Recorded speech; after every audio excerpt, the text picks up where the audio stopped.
कल्पतरुभ्यश्च कृपा सिन्धुभ्यो पतितानां पावनेभ्यो वैष्णवेभ्यो नमो नमः। श्रीमद्भागवतम दशमस्कन्ध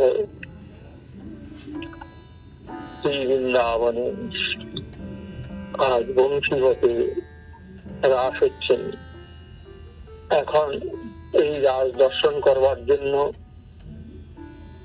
লক্ষ্মীদেবী ছুটে এসেছেন বৃন্দাবনে, কিন্তু এসে শুনতে পেলেন যে এখানে গোবিন্দের রাস দেখতে গেলে গোপীর আনুগত্যে দর্শন করতে হবে।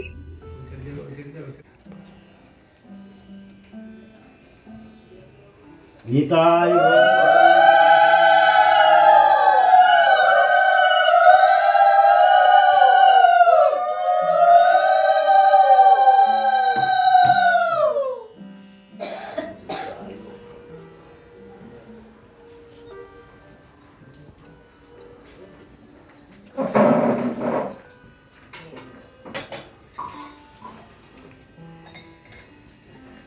গোপীর আনুগত্য ছাড়া কেউ বৃন্দাবনে প্রবেশ করতে পারবে না। তখন লক্ষ্মী দেবী মনে মনে ভাবছেন, আমি গোপীদের আনুগত্য, আমি নারায়ণের খরণী, আমি লক্ষ্মী দেবীর, আমি গোয়ালাদের ইয়ে করবো না, এ হতে পারে না।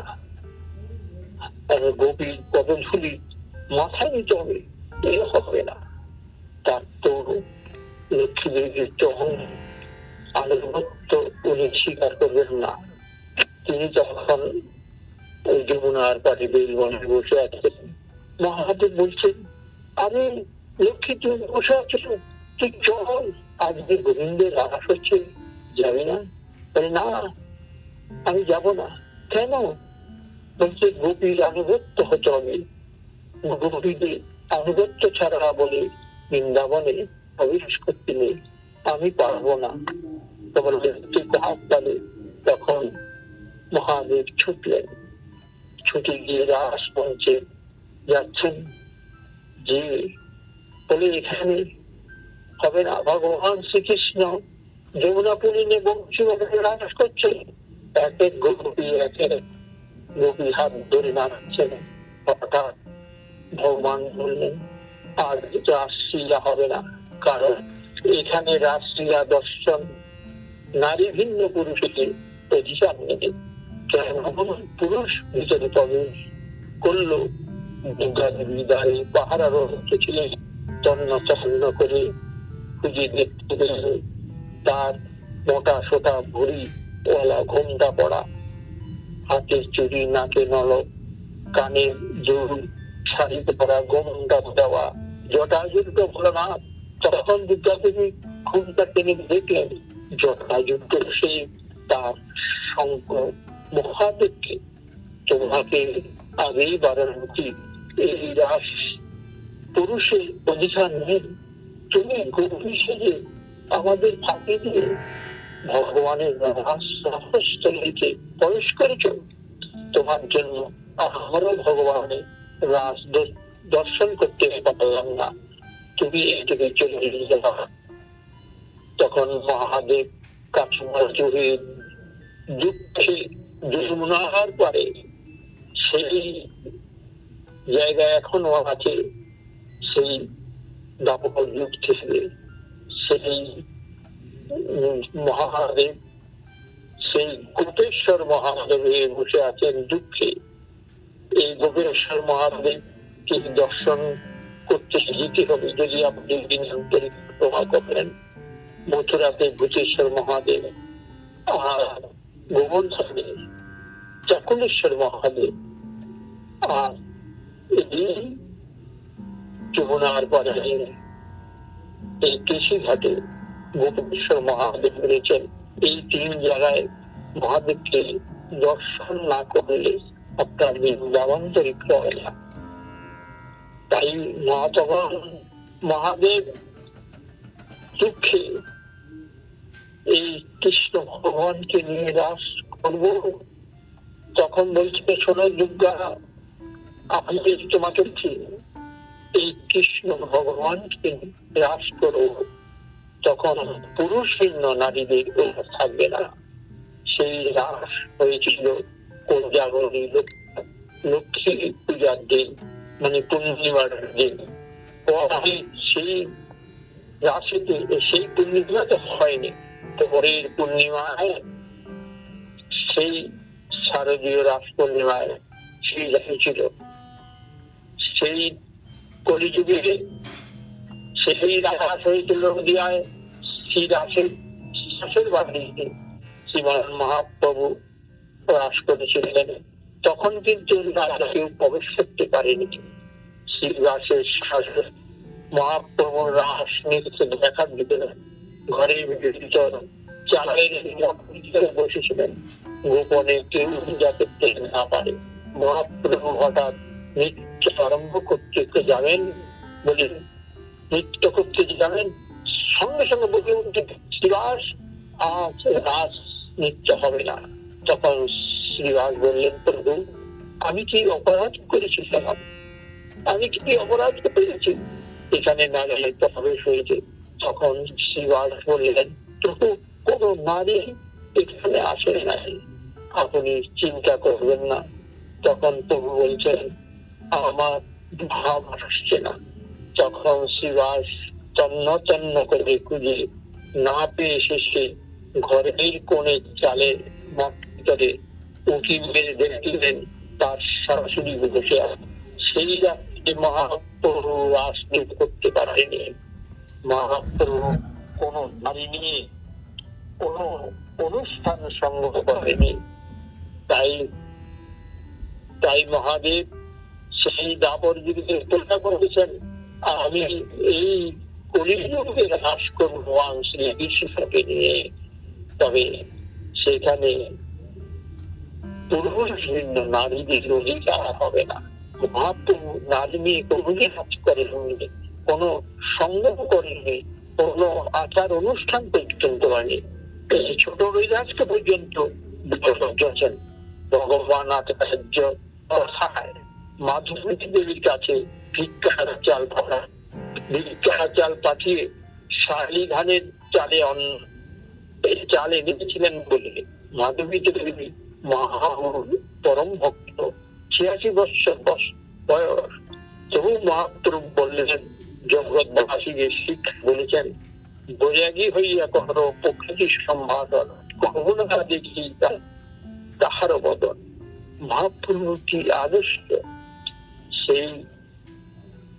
সেই ভোলানাথ মহাদেব দাপরে বলেছিলেন, আমি নারী নিয়ে কোনোদিন করবো না, তোমাদের প্রবেশের অধিকার নেই। তাই আজ দাপর যুগে ভগবান যে রাস করেছেন, সেই রাসের আগে তখন ভগবান করলেন কি, যে তখন এই কার্তিক মাসে 1 মাস ব্রত হয়ে গেছে। এখন ব্রজবাসীরা এবার কাত্যায়নী ব্রত করেছেন। দাপরে কিন্তু বৃন্দাবনে ভগবান গোবিন্দ 10 বছর 6 মাস, এই 10 বছর 6 মাসে তিনি অনেক লীলা করেছেন। একবার কাত্যায়নী ব্রত করেছেন ব্রজের অনুরা কন্যারা। ওরা 1 মাস ব্রত করে শেষের দিনে শীতের রাত্রে যমুনায় স্নান করে, একে বলে অববৃত স্নান, ব্রত ওরা নির্বিঘ্নে করেছে। মনে করে ওরা ভোর রাত্রে স্নান করতে গেছে যাতে পুরুষেরা না উঠে। ওরা খুব আনন্দ করছিল। ভগবান কৃষ্ণ গোষ্ঠে যাচ্ছেন। স্তব কৃষ্ণ বলে একটি বালক আর একজন আছে সুদামা।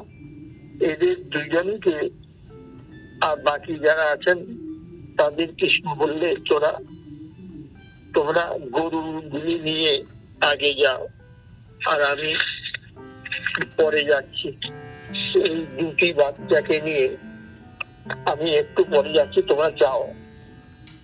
এই দুটি বাচ্চাকে নিয়ে তিনি যেখানে গেলেন সেখানে গোপীরা ওরা স্নান করছে কাপ্তানি ব্রততে। ওদের সেখানে সন্দেহ, ব্রতটা যে 1 মাস করলাম ঠিক হলো কিনা, আমরা নিয়মসারে 1 মাস করলাম, এই স্মৃতিটা আমাদের ব্রতটা ঠিক হলো, মনে মনে সন্দেহ করছেন। ভগবান ও জানছেন, ভগবান জানছেন যে ওরা ব্রত করেছিলেন, ওদের প্রতিপক্ষণ ওদের দেওয়া উচিত। ভগবান ওদেরকে বললেন, তোমরা কি চাও আমরা তোমাকে পদ্ধতি রূপে চাই? বলো কি এই জন্য তোমরা ভ্রমিত? তোমরা এই সকলে মিলে আমার যে করবে, হ্যাঁ, এই জন্য ভক্ত করছো। আচ্ছা, তোমাদের এই মন্ত্র কে দিল, কে শিখালো? আমাদের পূর্ণমাসী যুবক শিখিয়ে দিয়েছে যেভাবে এই কাপ্তানি ব্রত হয়, এই ব্রত হয় সেইভাবে আমরা করেছি। বালুকাম শিব মূর্তি তৈরি করে আমরা 1 মাস ব্রত করেছি। 1 মাস ধরে ভগবান বললেন আগামী শারদীয় রাষ্ট্র নিয়ে ঘরে মদনের বড় প্রেমায় জন্মেছে। মদন মানে খা, মদনের ঘুরে বেড়াচ্ছে, সকলকে জয়ী দিচ্ছে, সবাইকে জয় করেছে। মদন তো নাম ভিতরে ঢুকে যায়, সকলেকে জয় করেছে। পথে নারদকে ধরেছে। নারদ বললেন, তুমি আমার কাছে এলে কেন? পারবো না তোমার এই পঞ্চবান সহ্য করতে। আরে মশাই, কাউকে খুঁজে পাচ্ছি না, তাই তোমাকে ধরলাম। তুমি লড়তে চাও? আরে লড়বো বলেই তো লোক খুঁজে বেড়াচ্ছি। যাও না বৃন্দাবনে, অপ্রাকৃত নবীন মদন এসেছে, ওর সাথে সংগ্রাম করো। বৃন্দাবনে অপ্রাকৃত নবীন মদন? আরে আর আমি অনঙ্গ, আমার অঙ্গ কেউ দেখে না, আমার সাথে লড়াই করবে? তখন না বললো, যাও না তার কাছে। আমি বুড়ো মানুষের কাছে এসছো কেন? আমি পারবো না তোমার সাথে লড়াই করতে। মদনের সাথে, অপ্রাকৃত মদনের সাথে বৃন্দাবনে দেখা। মদন বলল, তোমার সাথে আমি সংগ্রাম করতে চাই। অপ্রাকৃত মদন বলল, আমিও তোমার সাথে সংগ্রাম করতে চাই। সাক্ষী রাখতে হবে, আমি তো অশরীরী, আমার শরীর কেউ দেখে না, আমার অঙ্গ কেউ দেখতে পায় না, অতএব আমি সাক্ষী রাখতে পারবো না। আমার সাক্ষী আছে। ভগবান শ্রীকৃষ্ণ মদন বলছেন, আমার সাক্ষী আছে। বলে, তোমার সাক্ষী কে? আমার সাক্ষী 100 কোটি গোপিনী। হ্যাঁ, 100 কোটি গোপিনী আমার সাথে লড়াই করবে? একটা নারী থাকলে মানুষ কামকে জয় করতে সমর্থ হয় না, আসলে 100 কোটি গোপিনী আমার সাথে লড়াই করবে? বলছেন, ঠিক আছে, আগামী শারদীয় রাস পূর্ণিমায় তোমার সাথে লড়াই হবে। ভগবান কৃষ্ণ বংশী বটে বাঁশি বাজিয়েছেন। ভগবানের হাতে 3টে বাঁশি, আনন্দিনী, আকর্ষণী, সঙ্গীহিনী, এই 3টি বাঁশি বাজিয়েছেন। বাঁশি বাজে, এখনো বাজে, কিন্তু আমাদের কানে বাজছে না কেন? বাজে কানে বাজে না, যাদের কান বাজে তাদের কানে বাজে না। আমাদের কান বাজে তো কর্ণবিদ সংস্কার হয়নি, বাজে কানে বাজে না। যাদের কান বাজে তাদের কানে বাজে না। তাহলে বাজে কোথায়? উৎকণ্ঠ হয়ে আছে জীবন, তারি কর্ণে বাজে যে বাজে। এই ব্রজকবিরা দীর্ঘ প্রতীক্ষায় আছে, যার তারই কর্ণে বাঁশি বেজেছে, দীর্ঘ প্রতীক্ষায় রয়েছে তো কখন বাঁশি বাজবে। ব্রজবাসীরা ওদের কানে বাঁশি বেজেছে, সব কিছু ছেড়ে ওরা তখন চলেছেন। সুখদেব গোস্বামী এই কথা বলছেন মহারাজ পরীক্ষিতকে। উনি বলছেন, জানো মহারাজ, আজন্ম। পরীক্ষিত বলছেন, কেমন কথা বলতো, আজন্ম বলছো কেন? ওরা যাচ্ছে, এই কথা কি তুমি বলবে? তুমি তো কথা বলতো শুকরতল গ্রাম থেকে, তাহলে ওখান থেকে যদি বলতে হয় তাহলে ওরা দৌড়ে যাচ্ছে কোথায়? বহুশী বটের দিকে। আর তুমি বলছো আসছে, আজন্ম মানে আসছে। এই এই হরিদ্বারে শুকরতল গ্রামে এই কথা সুখদেব গোস্বামী পাঠ করেছেন। এই শুকরতল গ্রাম হলো হরিদ্বারে এই মুজফ্ফরনগর স্টেশন। এইখানে তো তুমি বলছো কলিযুগে বসে, তুমি বলছো ব্রজগোপীরা আসছে, কিন্তু যাবত যুগ হয়ে গেছে, তুমি কেন বলছো আজন্ম? কিন্তু এই কথাটা বলছি কেন, তার মানে সুখদেব কিন্তু শুকরতল গ্রাম থেকে কথাটা বলছেন না, তিনি একেবারে লীলায় প্রবেশ করেছেন, বৃন্দাবনে রয়েছেন। তাই তিনি নিজেই বলছেন আজন্ম। মানে যদি সেই ভাব না থাকে তাহলে বলতে পারে না। অর্থাৎ ওরা আসছেন, কিভাবে আসছে জানো মহারাজ? ওরা ঠোঁটেতে লিপস্টিক লাগাবে বলে বসেছে, কিন্তু বাঁশির শব্দ শুনে কাজল লাগিয়ে দৌড় দিয়েছে। একজন নাকে দুল পড়ছিল, নাকে আবার কেউ দুল পরে নেই, মানে কানে পড়ছিল। বাঁশির শব্দ শুনে তাড়াতাড়ি নাকে করে দৌড় দিয়েছে। প্রত্যেকের বস্ত্র অভিন্নত অবস্থায়। এইরকম অবস্থায় কোন নায়িকা যদি নায়কের কাছে যায়, তবে নায়ক বলবে, সে কি তুমি পায়েরটাকে কানে লাগিয়েছো আর কানের দুলটাকে নাকে লাগিয়েছো, ঘাগরাটাকে মাথায় জড়িয়েছো, এ কি? জানো, তাড়াতাড়ি তোমার কাছে চলে এলাম। এখানকার নায়কেরা দাম দেবে না, বলবে পাগলি হয়ে গেছে। পৃথিবীতে দুটি জিনিসের অভাব, ভালোবাসা। ভালোবাসা মানে হাইল্যান্ড, বাসা মানে থাকার জায়গা, লিভিং প্লেস। আমরা যে বাসাটিতে আছি সে বাসা মোটেই ভালোবাসা নয়। ভালোবাসা নয়, হৃদয়ের ভালোবাসা নয়। আপনি বলবেন, তোর বাসায় আপনার বাসাটি কেমন?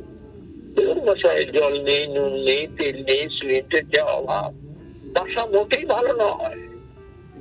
আমরা যে জগতে আছি সে বাসা মোটেই ভালো নয়। আর ভালোবাসা মানে স্নেহ, প্রীতি, এটাও এখানে নেই। এই দুটো জিনিস যে একসাথে খুঁজতে যায়, তবে তার মতো আম্ভক আর কেউ নেই। থাকার জায়গা, প্রেম, প্রীতি, এই দুটো একসাথে এই জগতে নেই। এই দুটো আছে কোথায়? এবার দৃষ্টান্ত দিয়ে বলেছেন, মা শিশুকে ভালোবাসে, আদর করে, চুমো খায়, বুকে জড়িয়ে ধরে, আহা আমার নির্মণি, বাঁচা ধন। কিন্তু ওই ছেলের মুখে যদি গোপজারি গজিয়ে যায়, গজিয়ে গেলে মা কিন্তু আর ছেলেকে কোলে নেয় না। মাকে জিজ্ঞাসা করা হোক, আচ্ছা মা, এই যে আপনি ছেলেকে কোলে নিয়ে আনন্দ পেতেন, চুমুকে সুখ পেতেন, কিন্তু এমত অবস্থায় যেই তার গোপজারি গজালো, তখন তাকে আর কোলে নেয় না, কোলে নিতে ইচ্ছা করে না। তো বলছেন যে তার গোপজারি গজালো, তখন তাকে আর কোলে নিতে ইচ্ছা করে না আপনার? না বাবা, আর ও আসতে চায় না। তাহলে গোপদারি গজানো ছেলেকে কোনো মা কোলে নিতে চায় না। মাতৃ হৃদয় থেকে এই যে বাৎসল্য সুখ ভোগ করার যে বৃত্তি, এটা কি চলে যায়? মাকে বলছেন, মা তোমার কি বাৎসল্য সুখ পেতে ইচ্ছা করে না? তখন বলছেন, তা তো করে বাবা, তবে আচ্ছা তখন তুমি এই সুখ কিভাবে পাও? বলছেন, নাতিকে কোলে করে। আচ্ছা আচ্ছা মা, এই নাতির যদি গোপদারি গজে যায় তাহলে আপনি এই সুখ কিভাবে করবেন? তখন বলছেন, তখন পাড়ার ছেলের গাল ধরে টানি।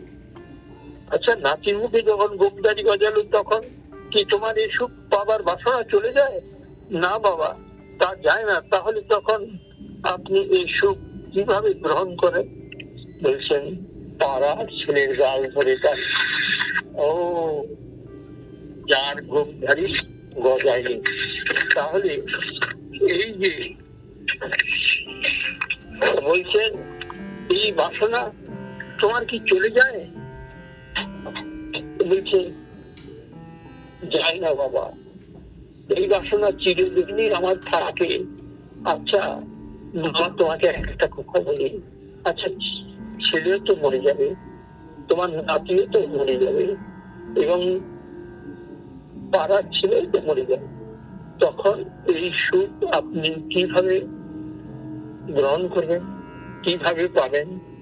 তখন বলছে, সুখ বিদ্রোহ করে। তখন আমি ভাবি, দূর চাই এই জগতে আর কাউকে ভালোবাসবো না। তাহলে জগতে দেখা যাচ্ছে ভালোবাসা নেই। আচ্ছা, এমন একটা ছেলে কল্পনা করা যায়? কল্পনা করা যায় না, যার মুখে কোনোদিন গোপদারি গজাবে না, যাকে নিত্যকাল কোলে নেওয়া যাবে, যাকে নিত্যকাল আদর করা যাবে। তখন বলছে, কৃষ্ণ ভগবান, গোপদারি গজাবে না। রূপবেশ বেণুকর নব কিশোর নট, সব দেবদেবীর গোপদারি আছে, কিন্তু কৃষ্ণ ভগবানের নেই। যাকে বলছেন গোপদারি গজাবে না, নিত্যকাল তাকে কোলে পিঠে নিয়ে আদর করতে পারবেন এবং আপনি অপরন্ত আনন্দে আপ্লুত হয়ে যাবেন। প্রমাণ কি? প্রমাণটা হলো শ্রীমদ্ ভাগবতে আছে। সূর্যগ্রহণ উপলক্ষে কুরুক্ষেত্রে বসুদেব শ্রীকৃষ্ণকে বলছেন, জানো বাবা, বয়স হলো, এখন আমার একটু ধর্মকর্ম করতে ইচ্ছা হয়েছে। কৃষ্ণ বলছেন, আচ্ছা বাবা, তাহলে তুমি এখন কি করতে চাও? শোনো, এবার পঞ্জিকায় নাকি এবার দেখছি কুরুক্ষেত্রে পূর্ণগ্রাস সূর্যগ্রহণ হচ্ছে। জানো বাবা, এই সূর্যগ্রহণ ওখানে স্নান করতে পারলে নাকি অশেষ মঙ্গল হয়, কল্যাণ হয়। তা আমি তীর্থ করতে যাব, তার ব্যবস্থা তুমি করে দাও। কৃষ্ণ বলরাম ওখানে লিখেছেন শ্রীমদ্ ভাগবতে, তার 18 জন মাতা অন্যান্য সকল যাদবদের নিয়ে এলেন কুরুক্ষেত্রে পিতার মনতুষ্টির জন্য। ব্রজবাসীরা জানলেন এবার গ্রহণ পড়েছে, সূর্যগ্রহণে ওরা আসছেন, কিন্তু ব্রজবাসীরা কিন্তু স্নান করতে চাচ্ছে না। ওরা যাচ্ছে যদি দৈবক্রমে কৃষ্ণের সাথে দেখা হয়ে যায়। ওরা ওই জন্য লক্ষ লক্ষ লোক আসছে, তো নিশ্চয়ই কৃষ্ণ আসতে পারে, সেই জন্য ওরা দূরে যাচ্ছে। এই জন্য বসুদেব দেবকী যথারীতি গ্রহণ স্নান করলেন, স্নান দান যা কিছু করার সব কিছু করলেন। উপরে উঠে কাপড়, চাল, ডাল, টাকা পয়সা সব দিচ্ছেন সব ভিখারীদের, কিন্তু ব্রজবাসীরা খুঁজে বেড়াচ্ছে কৃষ্ণ কোথায়, কৃষ্ণ কোথায়। এমন সময় দেখতে পেলেন কৃষ্ণ মাকে। মাকে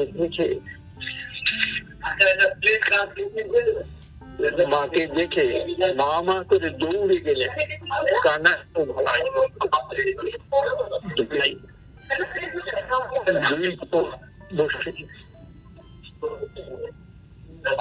মা মা করে দৌড়ে গেলেন কানাই ও ভাই, দুই ভাই দুই কোলে বসেছে, মা চাপের ন্যায় বসে আছে এবং দুই ভাই ঘোষ ঘোষ করে দুধ টানছে।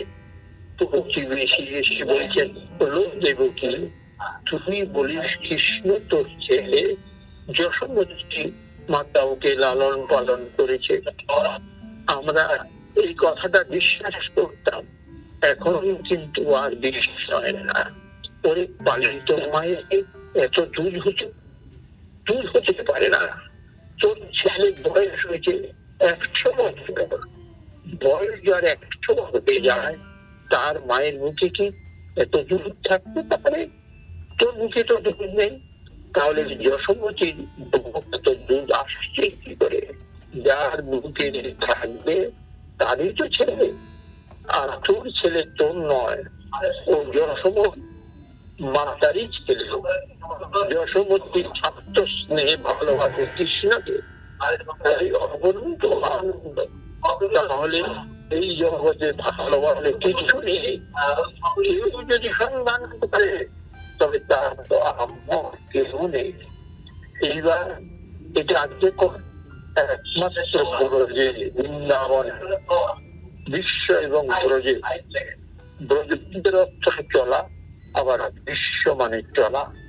মানুষের জীবনে দুর্মি, একটা হলো কর্মভূমি, একটা হলো রসের ভূমি।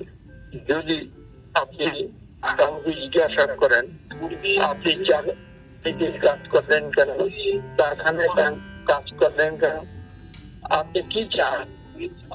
বলে আমি কি চাই জানেন, কখন ছুটি হবে, কারখানা ছুটি হবে, কখন বাড়ি যাব। কিন্তু আপনি বাড়িতেও তো কাজ করেন। আরে ভাই, বাড়িটা হলো রসের ভূমি। তাহলে রসের ভূমি হলো বাড়ি, আর কর্মভূমি হলো কারখানা, অফিস। বাড়িতে তো কাজ করেন, বাড়িতে নাতি নাতনিকে নিয়ে আদর করা, তাহলে বাড়িতে তো কাজ আছে। কৃষ্ণ ভগবানের কর্মভূমি কুরুক্ষেত্র, কর্মভূমি মথুরা, আর কর্মভূমি হলো দ্বারকা, আর রসের ভূমি হলো বৃন্দাবন। তাহলে কর্মভূমি থেকে প্রত্যেকটি মানুষ রসের ভূমিতে যাবার জন্য উৎসুক। কৃষ্ণ ভগবানও তাই, আমরাও তাই। কবে নিয়ম সভা আসবে, বৃন্দাবনে যাব, এই রসের ভূমিতে যাব। আমরা সবাই ছটফট করি, আগে থেকে টিকিট কেটে রাখি, টিকিট বুক করে রাখি, হ্যাঁ, যাওয়ার জন্য ঘর বুক করে রাখি। কিরকম আজ তিনি বংশীকে ধনী করেছেন, ওরা সকলে এসেছেন। সুখদেব গোস্বামী এই কথা বলছেন রাজা পরীক্ষিত বলেছেন, জানো তুমি যেটা বললে তাতে আমার সন্দেহ আছে, একটু প্রশ্ন করবো? আগে বলো। তুমি তো আগেই আমাকে বলে রেখেছো কাহিনী তুমি অর্থাৎ তুমি 2, 3, 4, 5, 6, 7, 8, 9 নবম স্কন্ধ পর্যন্ত অল্প করে কথা বলেছ। এখন 10ম তুমি রাসলীলা বলতে আরম্ভ করেছ। তবে 10ম স্কন্ধে গোবিন্দ কথা যখন তুমি বলতে আরম্ভ করেছ, তখন আমি বুঝি টানি বটবিশ্বরা, খুব অল্প করে বলো না, খুব করে বলো, বিনোদ করে বলো। গোবিন্দের কথা আমার শুনতে এত ভালো লাগছে। প্রভু তুমি নবম পর্যন্ত কত ভক্ত অল্প অল্প করে গোবিন্দ পেয়ে গেছে। অল্প করে বলুন না, বড় করে বলো। বলছেন সুখ গোস্বামী, তা এখন আমি তোমায় একটা কথা জিজ্ঞাসা করি, সেটা হলো, আচ্ছা যেসব গভীরা স্বামী তারা স্বামীকে খেতে দিচ্ছিল, আর যারা শিশু বর্গের সেবা করছিল, চান করাচ্ছিল, সেবা করছিল, তারা তাদের যত্ন না করে যে চলে এলো গোবিন্দের কাছে, তা একই ধর্ম হলো? তখন সুখদেব গোস্বামী বললেন যে ওটাই ধর্ম হয়েছে। ঠিক বুঝলাম না, একটু বুঝিয়ে দাও। তখন বলছেন, জানো এই জগতে পতিব্রতা স্ত্রী কি করে? স্বামী যদি বিদেশে, তাহলে পতিব্রতা স্ত্রী স্বামীর চিত্রপটের সেবা করে। আচ্ছা ওই স্বামী বাড়ি থেকে আসে, তাহলে সে কি করে? তাহলে সে আর চিত্রপটের সেবা করে না। আর পশুযা নারীর লক্ষণ হলো, স্বামী যদি প্রবাসে থাকে, মানে বিদেশে থাকে, তাহলে স্বামী কি সেবা করবে? চিত্রপটের সেবা করবে, পায়ে আলকা পড়বে না, মুখে স্নো পাউডারের মাঝে। এটা হলো পশুযা না লক্ষণ। কাকে দেখাবে? স্বামী তো ঘরে নেই। যদি পশুযা যদি শুনতে পায় স্বামী একদিন বিদেশে ছিল, মনে হতো স্বামী আজকে বাড়িতে এসেছে, তাহলে সে আর কিন্তু চিত্রপটের সেবা করবে না, আসল স্বামীকেই তো পূজা করবে, আসনং স্বাগতং পাত্র দেবে। হ্যাঁ, তেমনি এই জগতে যতগুলি স্বামী পাওয়া গেছে, তারা প্রত্যেকেই ছায়ার স্বামী, প্রতিকৃতি স্বামী, আসল স্বামী নয়। ওদের যত্ন করতে হয় ঠিকই, কিন্তু আসল স্বামী যখন ডাক দেবে তখন ওদের সেবা করবে কেন? ও ঠিক বলেছ। তাহলে এই জগতে যেসব স্বামী পাওয়া গেছে, একটু 20 বছর বয়সে মেয়েটিকে বিয়ে করলো, 40 বছর সাথে ঘর কল্পনা করলো, 60-65 বছর বয়সে মেয়েটি মারা গেল। আগের জায়গা মেয়েটি কোথায় ছিল, বর্তমানের জায়গা মেয়েটি কোথায় ছিল, এটা যাবে। তার সুতরাং ওদের স্বামী স্ত্রী সম্পর্ক 2 দিনের সম্পর্ক ছিল। মেয়েটি আগেও যায় না, পরেও যায় না, তাই ও তো অনিত্য স্বামী। নিত্য স্বামী হলেন গোবিন্দ। গোবিন্দের যদি ডাক পড়ে, গোবিন্দের স্বামী যদি পড়ে, তাহলে সব কাজ ছেড়ে যাওয়া উচিত নাই। যে সুখদেব বললেন, ঠিক আছে, ঠিক বলেছ। পরীক্ষিত শুনে বললেন, আমার সমস্ত সংশয় দূর হলো। তিনি আবার প্রশ্ন করলেন, আপনি বাড়িতে?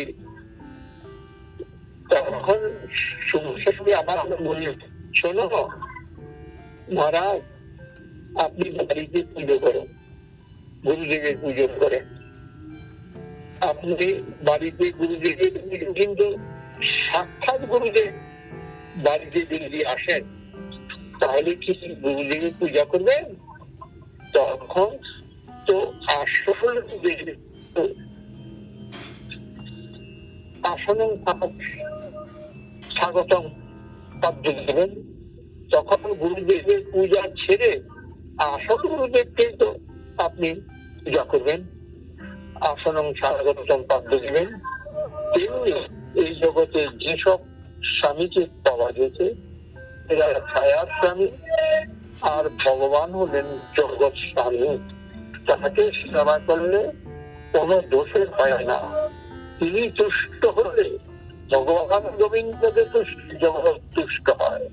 হ্যাঁ, বুঝলাম। সুখদেব বললেন, তস্মিন তুষ্টে জগৎ তুষ্ট। তাকে তুষ্ট, গোবিন্দকে তুষ্ট করছিল জগৎ তুষ্ট। এবারে কৃষ্ণ ব্রজগোপীদের নিয়ে ওখানে নৃত্য করছেন। সঙ্গে সঙ্গে কৃষ্ণ ভগবান ওদের সাথে যা ব্যবহার করছেন সে কথাও বলছেন। এ কথা বলতেই মহারাজ পরীক্ষিত বলছেন, প্রভু একটা প্রশ্ন করব, বলো বলো। ন পরদার, এটা কি পরদার বিনোদন হচ্ছে না? ভগবান যদি করতে পারে তাহলে মানুষ করলে কি দোষ? আমরা বলি না ভগবান করেছে আমরা করব, আমার দোষ কি? এই জন্য তোমায় জিজ্ঞাসা, আমি জানি আমার কুলের ঠাকুরের কোনো দোষ নেই, কিন্তু জগতের মানুষ যাতে ভুল না বোঝে এই জন্য আমি তোমায় বলছি, আপনি আমার মনের সংশয় দূর করুন।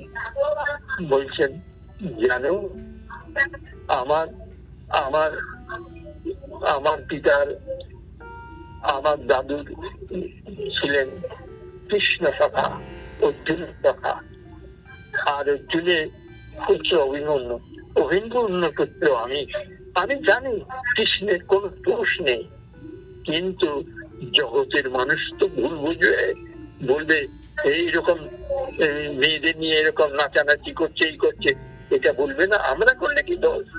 এসব প্রশ্ন আসতে পারে। তো সেই জন্য আমি বলেছি। তখন সুখদেব গোস্বামী রেগে গিয়ে বলছেন, খবরদার এই ধরনের কথা কখনো বলবে না। তুমি জানো ছোরা ছোরা দুজনের হাতে থাকে, ডাক্তারের হাতে ছোরা, ডাকাতের হাতে ছোরা, কিন্তু ডাক্তার প্রাণ দেয় এবং ডাকাত প্রাণ নেয়। সাধারণ মানুষ যখন মেয়ে মানুষ নিয়ে খেলা করে তখন প্রাণ নাশ করে, ভগবান যখন মেয়ে মানুষ নিয়ে খেলা করে তখন প্রাণ দান করে। তোমার আমার কথা শুনলে মানুষ মরে। বলছে ডাক্তারের হাতে ছোড়া, ডাকাতের হাতে ছোড়া, বলছে ডাকাতের হাতে ছোড়া আর ডাকাতের হাতে ছোড়া। পুলিশকে দিয়ে দুইজনে নরহত্যা করছে, তবে কিন্তু তুমি ভুল করছো, তুমি তথ্যটা বুঝলেও না, জানলেও না। একজন প্রাণ দিচ্ছে আর একজন প্রাণ নিচ্ছে। তোমার আমার কথা শুনলে মরে, এই যে রাজনীতির কথা শুনে মানুষ মারা যাচ্ছে, আর ভগবানের লীলা কথা শুনলে মানুষ তরে যশরা তৎসরা ভবে। আপনার এই সামনে কোন মঙ্গল যদি এসে যায়, এই হরির কথা, শ্রবণ কথা, গোবিন্দ কথা শুনলে তার মঙ্গল হবে। কৃষ্ণ কথা শ্রবণ বলব। আচ্ছা, তুমি বুঝতে পারছো জেলখানায় সুপার থাকে, জেলখানায় আবার কয়েদিও থাকে। এখন তুমি যদি দুজনকেই কয়েদি মনে করো তবে তুমি ভুল করলে। একজন প্রাণ দিচ্ছে না, একজন ঘাটছে, একজন ঘানি ঘাটবার জন্য ওখানে আছে, আর একজন ওকে দণ্ড দেওয়ার জন্য আছে। ভগবানকে দেখে তুমি মনে করো তা নয়। একটা কথা জেনে রাখবে, ওকে আছে, দুজনকে যদি মনে করো কয়েদি তা নয়। আর মানুষকে ভগবানকে দেখে তুমি যে এক তা নয়। তা একটা কথা তোমায় বলি, যে মানুষ আনন্দ পায় না বলে আরেকজনের কাছে যায় আনন্দ পাবে বলে। ভগবান তো নিজেই আনন্দময়, তার আবার অপরকে কি প্রয়োজন? এই তো নিজের চিদার আনন্দময়, তারা সঠিক আনন্দ, তার অপরের কাছে কোনো যাওয়ার জন্যই করে না। তাহলে তিনি ব্রজগোপীদের নিয়ে এইরকম কেন করলেন? তিনি বললেন, ব্রজগোপীদের নিয়ে নাচতে নাচতে হঠাৎ রাধারানী মান করলেন, বললেন ওদের নিয়ে যদি তুমি নাচতে পারো তবে আমাকে ডাকছো কেন? ভগবান বললেন রাসলীলায় সকলেই এসেছে, তা ওরা নাচছে, আনন্দ করছে, তা তুমি নাচবে না কেন? আমি নাচবো না। সব গোপীরাই ভগবানের হাত ধরে নাচছেন, এক এক গোপী এক এক কৃষ্ণ, সব গোপীরাই ভগবানের হাত ধরে নাচছেন, ওরা ভগবানের হাত ধরে নাচছেন ঠিকই, কিন্তু মন চলে গেছে অন্যদিকে। বলে যারা ভগবানকে পায়নি, কে পায়নি? ইন্দ্রাণী, শিবানী এবং জগতের কেউ কৃষ্ণকে পায়নি। ওরা তাদের ধিক্কার দিচ্ছে যে তোদের জন্ম বৃথা, তোরা এহেন পরম পুরুষকে ভজন করিস না, তোদের জন্ম বৃথা। তারা ভগবানের হাত ধরে নাচছেন ঠিকই, কিন্তু ভগবানের দিকে কারোর মন নেই, মন চলে গেছে তাদের অন্যদিকে। যারা কৃষ্ণকে পায়নি, যাবেই তো, অহংকার তো হবেই। কৃষ্ণ ধন পেলে অহংকার তো হবেই, ধনী ব্যক্তি ধন পেলে তো অহংকার হবেই। তাই বলছেন ওরা কৃষ্ণ ধনে ধনী হয়েছে, এতে ওদের অহংকার হয়েছে। ওরা এক গোপী এক কৃষ্ণ তো হাত ধরে নাচছিলেন, এখন কৃষ্ণ ধনে ধনী হয়েছে, এতে অহংকার হয়েছে। আর রাধা রানীর মান হয়েছে, মান তো হবেই। আমি তো তোমাকে এত ভালোবাসি, আর তুমি ওদের ভালোবাসা এবং আমার ভালোবাসা এক করে দেখছো কেন? ক্ষুধা যার বেশি তাকে তো সেই পরিমাণে খাদ্য দেওয়া উচিত। ওদের প্রেম প্রীতি আর আমার প্রেম প্রীতি, ওদের ভক্তি আমার ভক্তি, তুমি এক পর্যায়ে ফেলেছো কেন? তখন তুমি ওদের নিয়ে থাকো, আমি নাচবো না। ভগবান দেখলেন যে ওরা গর্বিত হয়েছে আমাকে পেয়ে, আর রাধারানী আমাকে পূর্ণরূপে না পাওয়ার জন্য মান করেছে। শ্রীধর স্বামী ওখানে বলেছেন টিকাতে, পশুমায় ওদের দপ্ত চূর্ণ করতে আর এনাকে তাড়াতে দৃষ্টান্ত দিয়ে বলেছেন, দুটো চুল্লিতে যদি উনানে দুধ ফোটে, মেয়েরা যখন জাল দেয়, যে দুধের পাত্রটিতে উতল এসেছে সেটাতে জাল কমাতে হয়, আর যেটাতে আসে নাই সেটাতে জাল দিতে হয়। ভগবান দেখলেন এরা রাধারানীকে ভুলে অহংকারে মত্ত হয়েছে, তখন তিনি রাধারানীকে নিয়ে চলে গেলেন। আর রাধার জন্যই তোরা কৃষ্ণ পেয়েছে, এখন রাধারানীকে ভুলে তারা অহংকার মত্তে।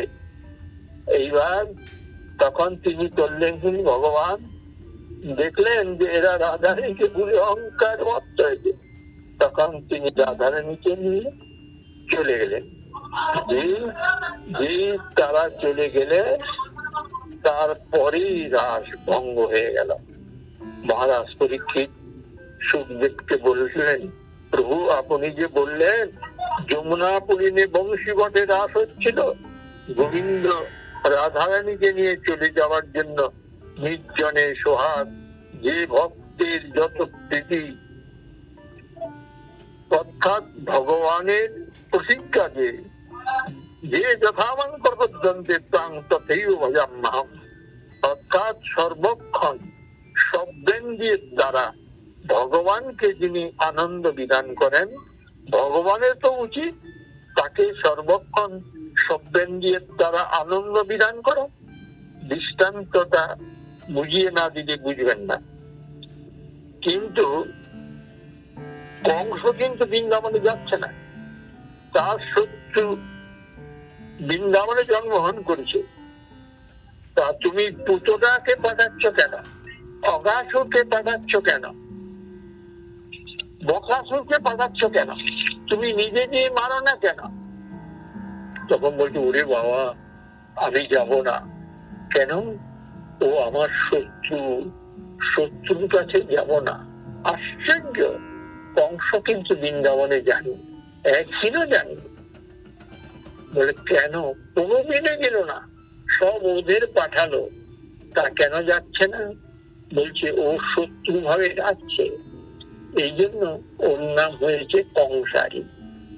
তা ভগবান বলছেন, ও যদি আমাকে শত্রু ভাবে ডাকে আর আমি যদি ওর শত্রু না হই, তাহলে গীতার যে প্রতিজ্ঞা করেছি, যে যথা মাং প্রপদ্যন্তে তাং তথৈব ভজাম্যহম, তাহলে তো কথাটা ঠিক হলো না। ভগবান কিন্তু কারোর শত্রু নন। যে ডাকছে শত্রু হবে, সে ডাকছে শত্রু হবে, সেই ডাকা অনুযায়ী ভগবান তার শত্রু হচ্ছেন। আর রাধারানী যাচ্ছেন নিত্য হবে ভালোবেসে, আর কংস কিন্তু তা নয়, সে শত্রু ভাবে যাচ্ছে বলে গীতার কথা, তার শত্রু হতেই হবে। ভগবান কারোর শত্রু নন। তাই অতএব ভগবান সেই রূপ কি করছেন, ব্রজে রাধারানীকে নিয়ে চলে গেলেন। যেই চলে গেলেন, এবারে কিন্তু রাসবন ভঙ্গ হয়ে গেল। মহারাজ পরীক্ষিত জিজ্ঞাসা করছেন, প্রভু রাস ভঙ্গ হলো কেন? তখন বলছেন, একটি ফুলের মালা সুতো দিয়ে তৈরি হয়, সুতো দিয়ে সংঘবদ্ধ থাকে ওই ফুলগুলি। আচ্ছা, যদি দৈবক্রমে যদি সুতোটি ছিঁড়ে যায়, তাহলে কিন্তু মালাটি ছিঁড়ে যাবে আর ফুলগুলি এদিক ওদিক হয়ে ছিন্নভিন্ন হয়ে পড়ে যাবে। সেই রকম রাধারানী হলো মালা, আর রাধারানী সেইরূপ রাধারানী হলো মালার সুতো। ছিঁড়ে গেছে তো রাধার আনুগত্যই তো ওরা গোবিন্দকে পেয়েছিল।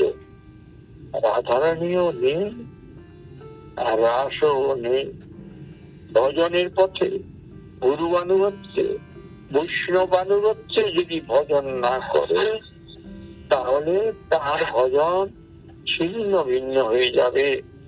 অতএব ওরা কৃষ্ণ ধনে ধনী হয়ে রাধাকে ভুলে গেছেন। রাধাই তো ওদের গুরু, পরম গুরু, ভগবানেরও গুরু আর ওদেরও গুরু। রাধারানীর আনুগত্যেই তো ওরা কৃষ্ণকে পেয়েছে। হ্যাঁ, রাধারানী না থাকলে তো ওরা পেত না। রাধাই তো ওদের পরম গুরু, ভগবানের গুরু। বৃন্দাবনে গেলে আগে রাধে বলতে হবে, রাধে। এইবারে রাধারানীকে নিয়ে কৃষ্ণ চলে গেছেন। ভগবান কৃষ্ণকে এরা হারিয়েছেন। এরা এতক্ষণ নাচছিল হাত ধরে ধরে, এখন রাধারানী কৃষ্ণকে নিয়ে চলে গেছেন। যে গরিব তার কিন্তু দুঃখ হয় না, যে গরিব তার কিন্তু দুঃখ হয় না। যে সম্পত্তি পেয়েও যে গরিব হয় তার কিন্তু দুঃখ হয়। কোম্পানিতে চাকরি পাচ্ছে না, তাতে দুঃখ নেই, কিন্তু চাকরি পেয়েও যদি খোয়া যায় তাহলে কিন্তু খুব দুঃখ হয়। ওরা যতদিন কৃষ্ণকে পায়নি ততদিন কোনো দুঃখ ছিল না, কিন্তু কৃষ্ণকে পেয়েও ওরা হারিয়েছে, তাই আর দুঃখের সীমানায়। ওরা তখন পাগল হয়ে গেছে, উন্মাদিনী হয়ে গেছে। ওরা যখন প্রথম ঘর থেকে বেরিয়েছিল তখন কানের দুলগুলি নড়ছিল। সুখদেব গোস্বামী বললেন, জানো মহারাজ, কিভাবে ওরা গোবিন্দের কাছে আসছে? দ্রুত গতিতে আসছে, কানের দুলগুলি নড়ছে। পরীক্ষিত মহারাজ জিজ্ঞাসা করলেন, প্রভু তুমি হঠাৎ কানের দুলের কথা বলছো কেন? জানো মহারাজ, গৃহস্থের যখন কোনো ভালো জিনিস চুরি হয়ে যায় তখন মেয়েরা লাজ লজ্জা ছেড়ে কোমরের কাপড়টাকে কোন রকমে ধরে ও সব নিয়ে গেল, ও সব নিয়ে গেল বলে চিৎকার করতে থাকে। তেমনি ব্রজগোপীদের দুল বলছে যে দেখো দেখো, সবকিছু সম্পত্তি চুরি করলে ওই বংশীর ধনে, শিগগির যাও, হরণ যে করেছে তাকে ধরো। সেই জন্য তারা দৌড়াদৌড়ি করতে গিয়েছিল, দৌড়ে গিয়েছিল। সেই সম্পত্তিকে তারা পেয়েছে, হাতিয়ে হারিয়ে ফেলেছে। ওরা তখন সমস্ত বৃক্ষকে বলতে পারো কৃষ্ণ কোথায়? গাছেরা কিছু বলছে না, বাতাসে নড়ছে। তখন বলছে, ওরা ভাবেই মনে করেছে বলবো না। আমরা যেরকম হরিনাম করতে বলছি, আমরা যেরকম আপনাকে হরিনাম করতে বলছি, আপনি বলছেন না, তো কোথায় হরিনাম করে কি হবে? সেই পৃথিবীতে যতদিন বেঁচে আছো, খাও দাও বুদ্ধি করে জীবনটাকে কাটিয়ে দাও। হরিনাম করে কি লাভ হবে? মানুষ যখন মরে যায়, তখন 10 জন লোক পিছন থেকে বলতে থাকে, বলো হরি হরি ও, বলো হরি হরি। তখন মরা মাথা নাড়ে, তার মানে মরে যেও 4 জনের কাঁধে শুয়েও বলে বলবো না। বলছে বলবো না কেন? বলছে কিন্তু যার উদ্দেশ্য বলছে 4 জনের কাঁধে শুয়ে, যার উদ্দেশ্য সে কিন্তু বলছে বলবো না। আগেও বলিনি, এখনো বলবো না। তা বলছেন, ভজ ভগবানে সদা মন প্রাণে, কোথায় চলকে ভজ মোর তব চির ছাতি, যাহার করুণা লোকে লোকে, যার করুণা লোকে লোকে। এবারে ওরা যখন কিছুতেই পেল না, একটা জায়গায় দেখলো কতগুলি গাছ মাথা নিচু করে আছে। ওরা নিশ্চয়ই খবর জানে। ওরা ভগবানকে প্রণাম করেছে, ভগবান ওদের হাত বুলিয়েছে, মূলত হাত বুলায়নি, তাই চলে গেছে। তাই ওরা ভাবাবিষ্ট হয়ে জিজ্ঞাসা করছে, বলতে পারো গোবিন্দ কোথায় গেছে? এটা ভাবাবিষ্টই বলছেন, কোন পথ দিয়ে গেছে বলতে পারো? গাছকে জিজ্ঞাসা করে, এই পথ দিয়ে কি গেছে? তখন ওরা বলছে গেছে। আজ তোমরা মাথা নিচু করে আছো কেন? উনি মাথায় তোমাদের আশীর্বাদ করেননি? না, কেন? আজ তো তুমি একা যাননি। না, একজনের কাঁধে হাত দিয়ে গেছে। তখন তাহলে তো আরেকটা হাত ছিল, তিনি তোমাদের ফুল ফল কিছু দিয়ে আশীর্বাদ করেননি? তার ওই হাতটিও ব্যস্ত ছিল। ওই হাত ব্যস্ত ছিল কিসে? তখন ওরা বলল, রাধারানীর কাঁধে হাত দিয়ে যাওয়ার সময় কতগুলি রাধারানীর কাঁধে হাত দিয়ে যাচ্ছে। রাধারানীর কাঁধে হাত দিয়ে যাওয়ার সময় কতগুলি ভ্রমর এসে রাধারানীর মুখে এসে পড়ছে। মুখপদ্ম, রাধারানীর মুখটা হলো পদ্ম ফুলের মতন, মুখপদ্ম, আর ভ্রমরগুলি উড়িয়ে খালি রাধারানীর মুখে কাছে আসছে। তখন উনি বলছেন, ভ্রমরগুলি বড় বিরক্ত করছে, আমি উড়াতে পারছি না। ভগবানের হাতে রয়েছে লীলা অম্লান পঙ্কজম। ভগবানের হাতে 4টে জিনিস আছে, শঙ্খ, পাঞ্চজন্য, সুদর্শন চক্র, কৌমুদী গদা, আর লীলা অম্লান পঙ্কজম। পদ্ম কখনো শুকিয়ে যাবে না, তাই তাকে বলা হয় লীলা অম্লান পঙ্কজম। রাধারানীকে বললেন, তুমি মনে কিছু করো না, তোমার মুখে যাতে ভ্রমরগুলি না পড়ে তার ব্যবস্থা আমি করছি। পদ্মটিকে নিলেন এবং রাধারানীর মুখের কাছে ধরলেন। ভ্রমরগুলি পদ্মের কাছে চলে এলো। কৃষ্ণ পদ্মটিকে এদিকে নিয়ে এলেন, ডান দিকে নিয়ে এলেন, আর ভ্রমরগুলি এদিকে চলে এলো। রাধারানীর কাঁধে ভর দিয়ে এইভাবে তারা চলছেন, আর বিরক্ত করছে না ভ্রমরগুলি। এই রাধারানীর কাঁধে ভর দিয়ে এইভাবে তারা চলেছেন। এদিকে এরা কিছু খুঁজছেন, ব্রজগোপীরা খুঁজছেন, হাতদের ইয়ে করছিল তো, আর পাচ্ছে না, রাধারানীকে নিয়ে চলে গেল ভগবান। এখন এরা খুঁজছেন গোপীরা, যে বসে তার ভাগ্য বসে। যে উঠে তার ভাগ্য উঠে, এবং যে শুয়ে থাকে তার ভাগ্য শুয়ে থাকে। তাই এরা দেখছে বসে থাকলে কৃষ্ণকে পাওয়া যাবে না। কৃষ্ণ ধন সম্পত্তি পেতে গেলে খুলতে হবে, সাধন করতে হবে, তপস্যা করতে হবে। ওরা যাচ্ছে, এতক্ষণ দৃষ্টি ছিল ঊর্ধ্ব দিকে, এবার নিম্ন দিকে দৃষ্টি পড়ল। পদচিহ্ন, পদচিহ্ন, ওরা পদচিহ্ন দেখতে পেল। ওরা ভালোভাবেই জানে কার চরণ চিহ্ন। জানবেই তো, যাকে ভালোবাসে ভালোবাসার চরণ চিহ্ন ওরা জানবে না? কৃষ্ণ চরণ চিহ্ন দেখে আনন্দে আপ্লুত।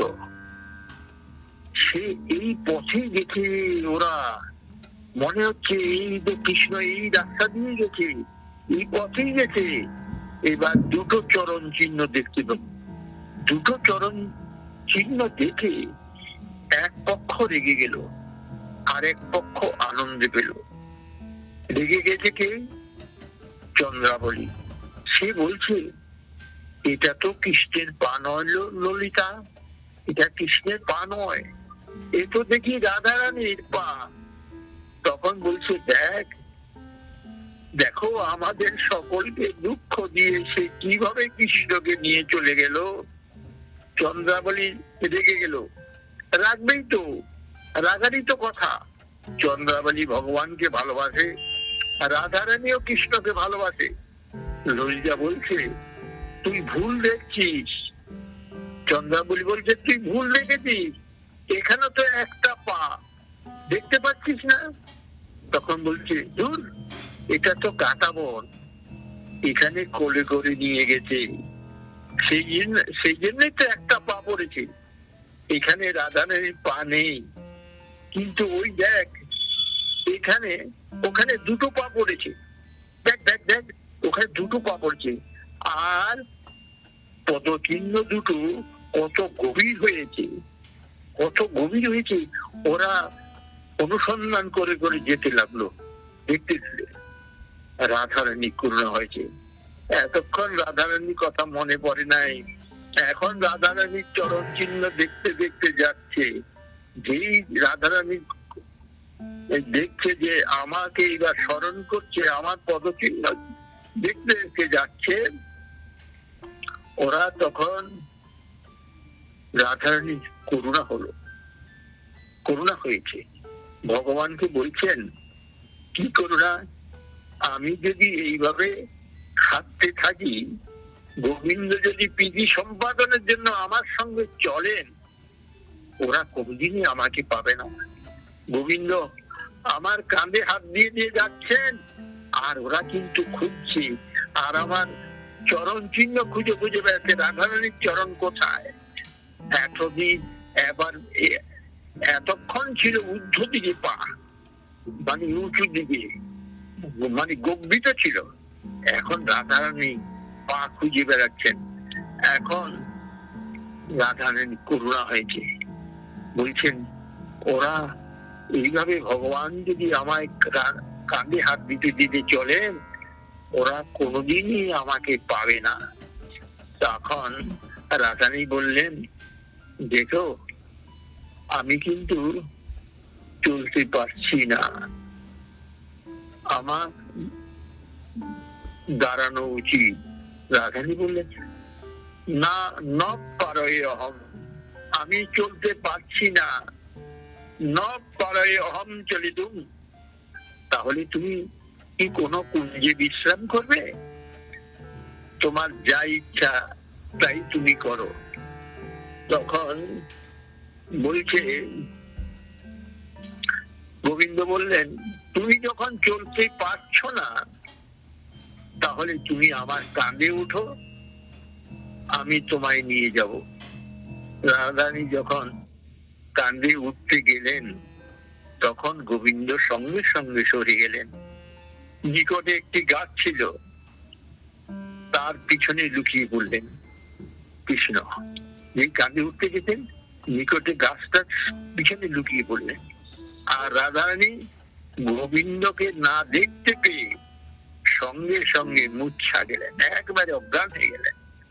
আর সেই মুহূর্তে শ্রীমদ্ ভাগবত বলেছেন, যুগায়িতম নিমেষণ চক্ষুষা বিষয়িতম শূন্যায়িতম জগৎ সর্বং গোবিন্দ বিরহে নমে। আমার এক যুগ দেখছে গোবিন্দকে না দেখতে পেয়ে, মনে হচ্ছে একটা যুগ চলে গেল। আমরা গোবিন্দকে ছাড়া যেতে পারি, বিয়ে করতে পারি, টেলিফোন কোম্পানিতে চাকরি করতে পারি, কোম্পানিতে কাজ করতে পারি, অফিসে চাকরি করতে পারি, তারপরে ব্যাংকের সার্টিফিকেট কিনে নিতে পারি, কিন্তু রাধারানী গোবিন্দ ছাড়া কিছুই পারেন না। এই হলো তফাৎ। আমরা সব কিছু রেখে গোবিন্দকে পেতে চাই, আর রাধারানী সব কিছু দিয়ে গোবিন্দকে চায়। আমার পান থাক, দোকসা থাক, তাস খেলা থাক, পাশা খেলা থাক, আর কোম্পানির চাকরি থাক, আর নাতি নাতনি সকলেই থাক, এছাড়া গোবিন্দকে ডাকো, পেলে ভালো, না পেলে আরো ভালো, কিন্তু এদের ছাড়া আমি গোবিন্দকে ডাকতে রাজি নই। তোমার চাকরি বড় না গোবিন্দ বড়?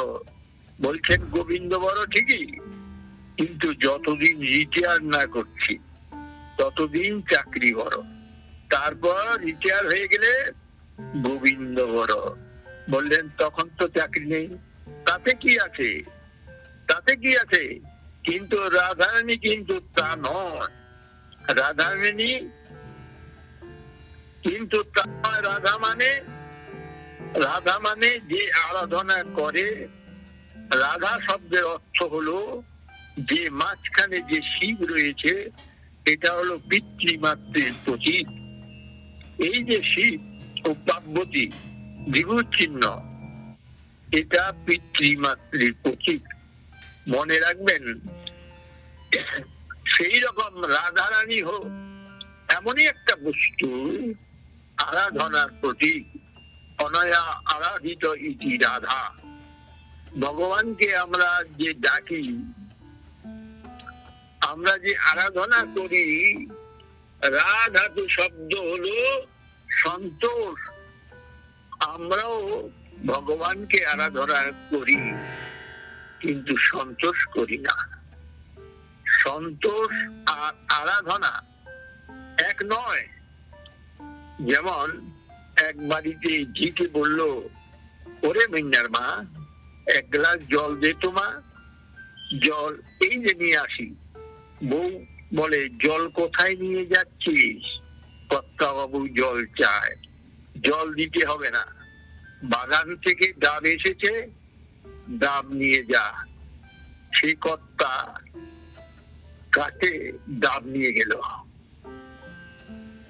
ডাব আনলি যে, আমি যে জল খেলাম, ডাব আনলি যে? গিন্নিমা জল আনতে দিল না। গিন্নিমা জল আনতে দিল না? ও তাহলে যে ডাবই খাই, ডাবই খাই। ও যাচ্ছে, আমার আদেশ পালন করতে হয়, বাবু যা চায়। আর গিন্নি ভাবে কিভাবে তার প্রীতি সাধন করা যায়। তাহলে এই যে প্রীতি সাধন করাটা, এটাই হলো সেবা।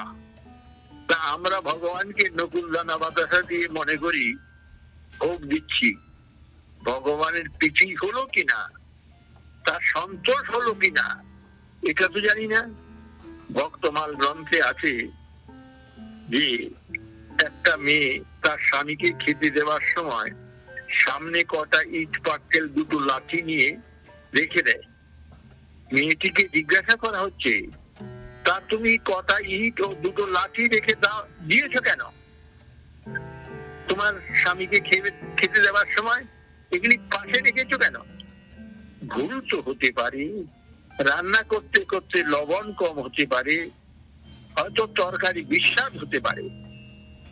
তা উনি আমাকে উঠে এসে মারামারি করবেন কেন, গালাগালি করবেন কেন? ওখান থেকে ইট ছুঁড়ে আমাকে মারুক, লাঠি দিয়ে মারুক, উঠে যাতে আসতে না হয়, কষ্ট করুক। এটা কিন্তু গ্রন্থ।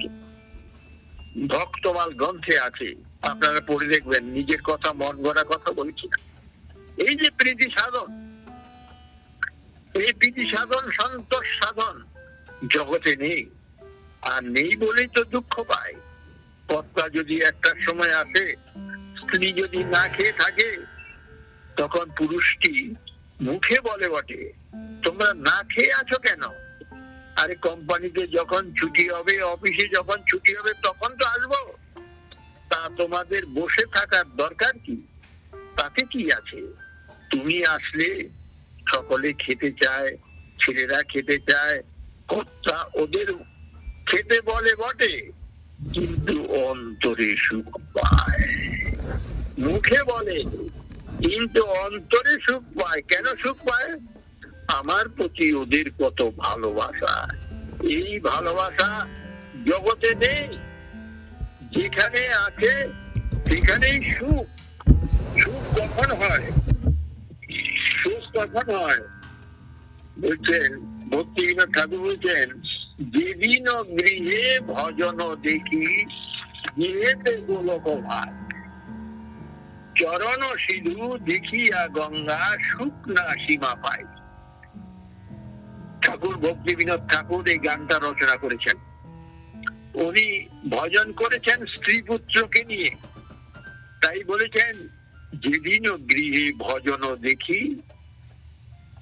ঠাকুর ভক্তিবিনোদ বলেছেন, প্রত্যেকের বাড়িতে সকাল থেকে সন্ধ্যা পর্যন্ত ভোজনের জন্য মারামারি। চাটা করতে পারলে না, প্রস্তাব শিখতে পারলে না, হ্যাঁ, তুমি রুটি কটা করতে পারলে না, এখনো পারলি না। অফিসে যাব, দুটো রুটি করতে বলছি, এখনো করতে পারলে না। যেদিন গৃহে ভজন দেখি, সকাল থেকে যদি দেখি এখনো পূজা হয়নি, অতএব অফিসে চলে যাই, 1:30টার সময় এসে প্রসাদ পাবো, তাহলে ভোজনের লক্ষণ। যদি বলে অগ্রভাগ রেখে দাও, কি আছে, আগে ভগবানের জন্য রেখে দাও, এই অগ্রভাগ রেখে দাও। না খেয়ে কি অফিসে যাওয়া যায়? হ্যাঁ, তোমরা কি করছো এটা? এই যে অগ্রভাগ রেখে দেওয়ার টেন্ডেন্সি বা মনোবৃত্তি, এটাকে ন্যায়ের ফাঁকের ভজন বলে, এটাকে ভজন বলে না। রাধারানী তা নয়। রাধারানী আরাধনা করে কার? কৃষ্ণের। কিরকম আরাধনা? যাতে কৃষ্ণের সুখ হয়। কৃষ্ণ থাকেন কোথায়? মথুরায়। রাধারানী থাকেন কোথায়? বৃন্দাবনে। একদিনের জন্য যাননি, একেবারে কাছে। বৃন্দাবনে একেবারে কাছে, এপারে আর ওপারে, একেবারে যমুনার ধারে, যমুনার ওপারে মথুরা। তবু যাননি, একবারে কাছাকাছি। যমুনা পার হলেই মথুরা, কিন্তু সেখানে কৃষ্ণ আছে। কিন্তু রাধারানী একদিনের জন্য যায়নি। তবু যাননি কেন? রাধারানী শুনেছেন যে কৃষ্ণ বিয়ে করেছেন। কতগুলি বিয়ে করেছেন? 16,108টা। ছেলে হয়েছে কটা? 10টা করে। 56 কোটি যদু বংশ। তখনও কিন্তু রাধারানী তাকে ভালোবাসে।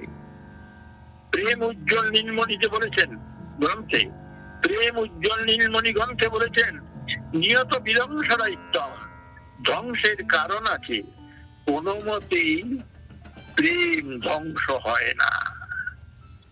এই প্রেম কুরুক্ষেত্রে দেখা হয়েছিল, কিন্তু কৃষ্ণ লজ্জায় কথা বলছেন না রাধারানীর সাথে। উনি বলছেন আজকে যাচ্ছি, কালকে আসবো। কৃষ্ণ কিন্তু বলে গেছেন বৃন্দাবনে রাধারানীকে, তোমরা চিন্তা করো না, আমি আজকে যাচ্ছি, কালকে আসবো। কাল কাল করে গেল মথুরায়, সেখানে কদিন বাকি। কাল কাল করে ওনার প্রায় 120 বছর হয়ে গেছে, উনি যাননি। রাধারানী খালি মালাই গেঁথে রেখেছে, কৃষ্ণ কবে আসবে। 120 বছরে রাধারানী বলছে লজ্জা কি আছে? বলছে আশ্রীশ্ববাপাদারতাং বিনষ্টু মামদর্শাদম করতবা যথা তথা বা বিধাতু লম্পট মত প্রণাশস্তু স এব ন পর। রাধারানী বলছে লজ্জার কি আছে? তুমি আমাকে পদদলিত করো আর যাই করো না কেন, তুমি লম্পটি হও আর যাই হও না কেন, তুমি আমার প্রাণনাথ আর অপরে কেউ নয়।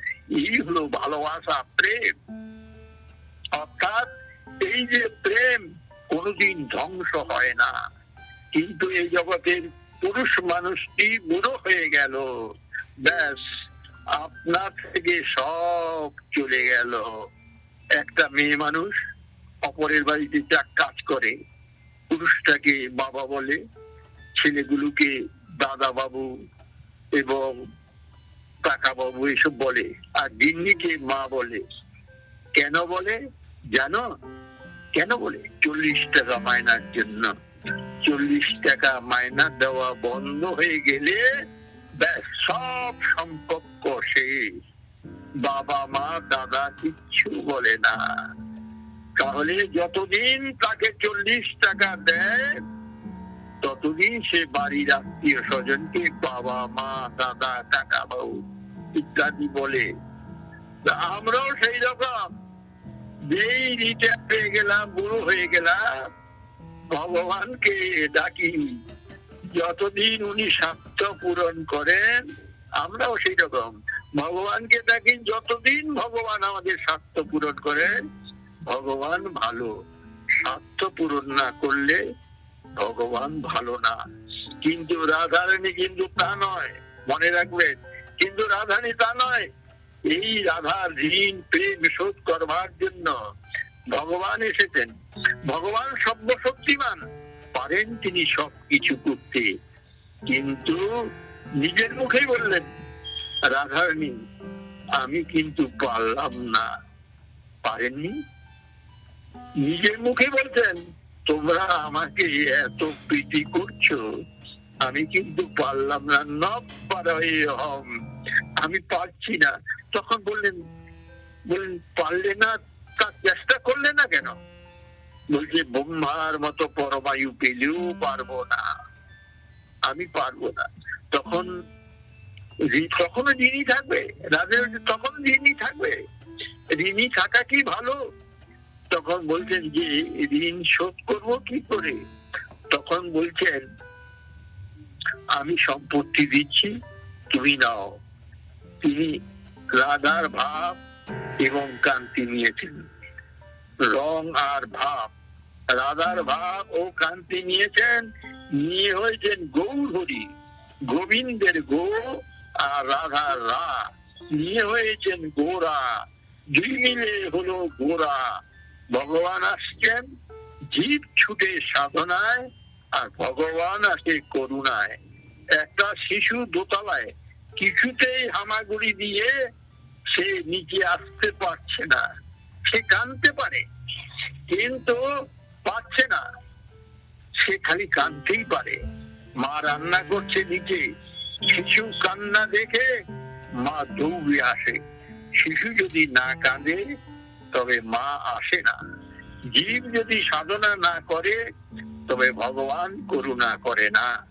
তাই বলছেন জীব ছুটে সাধনায় আর ভগবান আসে করুণায়। দেখা হয় দুজনায়। সাধনা না করলে ভগবানের কিছুতেই ভগবান আসে না। কিন্তু কলিযুগের মানুষ তো সাধনা করতে পারবে না।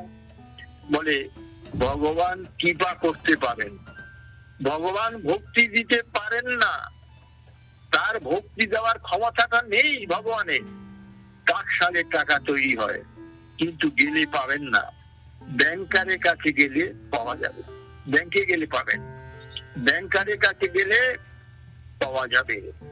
ভগবানও ভক্তি দিতে পারেন না, এই ক্ষমতা তার নেই। কারণ ভক্তি সম্পত্তিটা হলো একমাত্র ভক্তের। ভগবান কৃপা করতে পারেন, ওই কৃপাটা যখন ভগবানের দিকে চলে যায় তখন হয় ভক্তি। অতএব ওই ভাবটা নেই। ভগবান তো ভোক্তা ভাব, তাই ভক্তের ভাব নিয়েছেন। তাই বলছেন কোন ভক্তের ভাব নেব? সবচেয়ে সর্বশ্রেষ্ঠ ভক্তকে রাধা, রাধার ভাব নিয়েছেন। সর্বশ্রেষ্ঠ ভক্ত রাধা, রাধা ভাব নিয়েছেন। আমরা 2 মিনিট 10 মিনিট ডাকি, সকালে ডাকি, দুপুরে ঘুমাই। রাধা রানী কিন্তু তা নয়, 24 ঘন্টাই ডাকেন।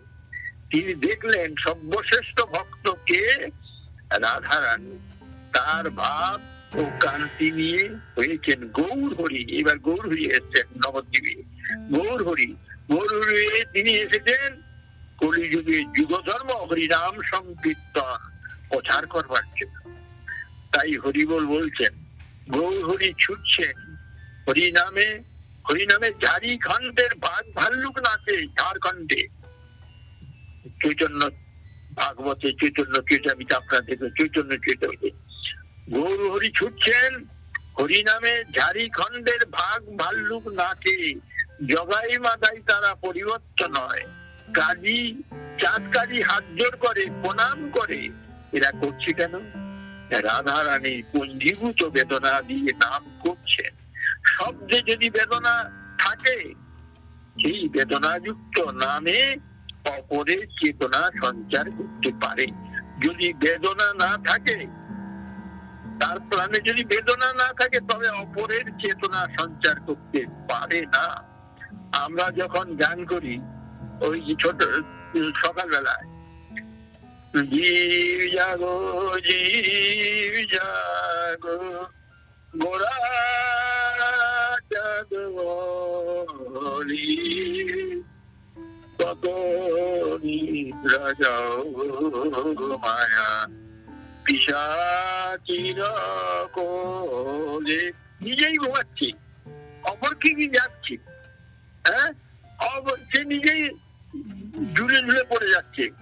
সকালবেলায় খোলখানা নিয়ে ব্যাস জি জাগো জি, সকলকে জাগতে বলছি, গোরা জাগো বলে। তুমি নিজেই ঘুমাচ্ছ, তা অপরকে কি জাগাচ্ছ?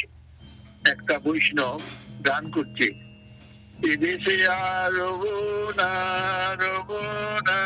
হরি বিমুখের মুখ আর দেখবো না, সব ছেড়ে দিয়ে চলে যাব, রবো না। একটা লোক রাস্তা দিয়ে যাচ্ছে, বলছে তুমি তো রোজই গান করো রবো না, তোমাকে তো বৃন্দাবনে কোনদিন যেতে দেখি না। তুমি খালি বলো রবো না, হরি বিমুখের মুখ দেখবো না। তুমি তো বলছো, তোমাকে কোনোদিন বৃন্দাবনে যেতে দেখি না। রোজই তো গান করছো রবো না, কই যেতে তো দেখি না। তা এই মুখেই গান করছে, বাস্তবিক কি এতে প্রাণ নেই। জগতের যত ভজন, যত কথা কি চব্বিত চব্বনের মতো বলে যাচ্ছে, খালি শুধু বলেই যাচ্ছে, কোনো অনুভূতি নেই। এই অনুভূতি, এই প্রেম যার যত প্রবল, যে শব্দে যার যত বেদনা আছে, এই যদি বেদনা থাকে, বেদনা যুক্ত অপরের প্রাণে চেতনা সঞ্চার করতে পারে। এই যে রেডিওর গান শুনে, টেলিভিশনের গান দেখি, শুনে না, গল্প করছে, রাস্তা দিয়ে যাচ্ছে, অন্ধ গান করছে। কি গান করছে? এমন মানুষ খুঁজে পেলাম না রে, যে ব্যথা দিল না। এমন মানুষ খুঁজে পেলাম না রে, আমায় ব্যথা দিল না। শব্দে অপরের প্রাণে যাচ্ছে, লাগছে, অপরের প্রাণে গিয়ে ধাক্কা লাগছে। আর রেডিওতে ওখান থেকে আগেই বলে 5 মিনিটে কিন্তু গানটা শেষ করে দেবেন, বুঝেছেন তো? ঘড়ির দিকে দেখবেন, ওটা বাড়াবেন না, পরবর্তী প্রোগ্রাম আছে। আর এটাও করবেন না, করবেন না। ও তখন ওই রিহার্সালের মতো গানটা করে, গানটা করে যায়। ও জানে কোম্পানির মালিকদের, রেডিওর মালিকদের, টেলিভিশনের মালিকদের সন্তুষ্ট রাখবার জন্য গানটা করে। ও তাকে শোনায় না, জগদীশ্বরকে শোনায় না, ও মানুষকে শোনায়। তফাৎটা হচ্ছে এখানে। শ্রী গৌরাঙ্গের মুখ থেকে উচ্চারিত যে শব্দ, তাতে যে বেদনা, এই বেদনা কিন্তু ভগবানের নেই, আছে কার? এই বেদনা কোন ভক্তের কাছ থেকে পেলেন? রাধা রানীর পঞ্জীভূত বেদনা থেকে। কৃষ্ণ বিরহে, কৃষ্ণ ছাড়া আমরা খেতে পারি, কৃষ্ণ ছাড়া আমরা চাকরি করতে পারি, কৃষ্ণ ছাড়া আমরা চলতে পারি, গল্প করতে পারি, কিন্তু রাধা রানী কৃষ্ণ এক মুহূর্ত তিনি শ্বাস প্রশ্বাস নিতে পারেন না, একমত পারেন না কৃষ্ণ ছাড়া। কৃষ্ণ নেই, সঙ্গে সঙ্গে মূর্ছা, অজ্ঞান। বেঁচে আছেন কি করে? তাহলে তখন কৃষ্ণ কথা স্মরণ করে, বেঁচে আছেন কৃষ্ণ কথা স্মরণ করে। ভাবছেন আমি যদি না থাকি ওকে শুধু করবে কে? কোথায় থাকবে? কি করে খাবে?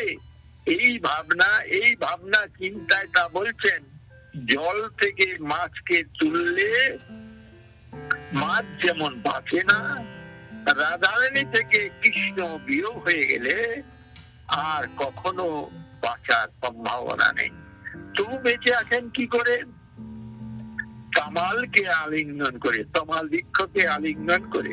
সখীরা বলছেন তুই তামাল গাছকে আলিঙ্গন করে আছিস কেন?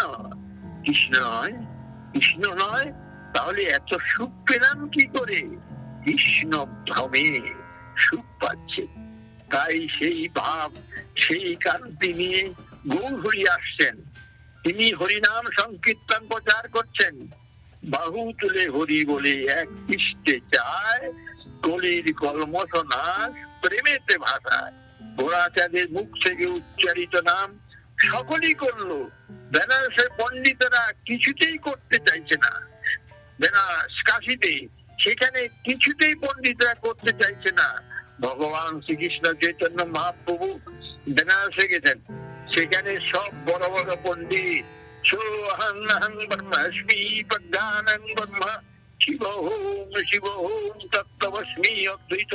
পণ্ডিত সব, তারা বললেন যে আমি ব্রহ্ম, শিব হোম, আমি শিব।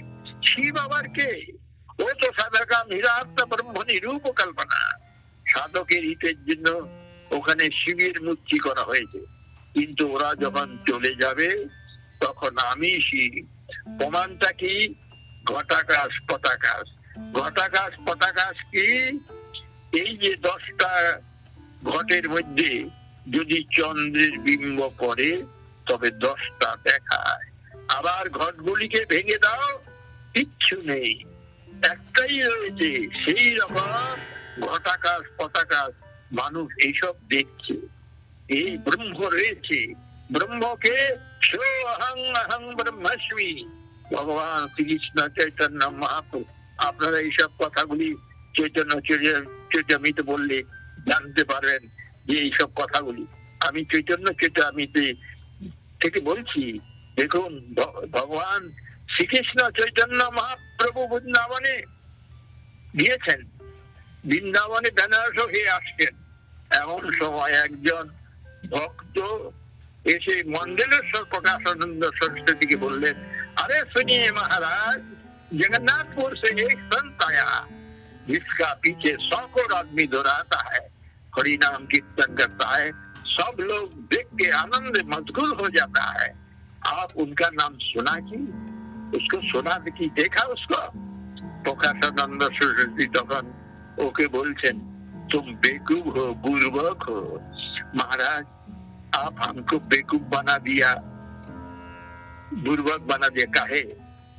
सुनो, जो संत को तुम नाम कहता है, हम सुना है वो इंद्रजाल जानता है। ये इंद्रजाल से सब कोई पकड़ लेता है। ये बनारस है, ज्ञानपीठ का जगह है, उसका इंद्रजाल यहाँ नहीं चलेगा। काहे बाबा? इंद्रजाल तो स्टेज पर करता है, उसका तो कोई स्टेज भी नहीं है, वो तो दान पर चलता है। लाखों लाखों आदमी उसका पीछे जाता है। दौड़ा था सब कोई, उसका तो स्टेज भी नहीं है, कुछ भी नहीं है। क्या तुम लोग इंद्रजाल, क्या तुम इंद्रजाल करता है कि इंद्रजाल करता है? सुनो, तो जनता नहीं है। तो जगन्नाथपुर से एक भारी पंडित था, जगन्नाथपुरी, उसका नाम है सार्वभौम भट्टाचार्य। इतना बड़ा वैज्ञानिक पंडित था, वो अपना मुख से बताता है कि शिगाल संगे भेव भेव करी छे मुखे आमी बोली कृष्ण हरि। उन्हीं ने अभी हरि बोल बोलता है, नाचने कूदने लगा।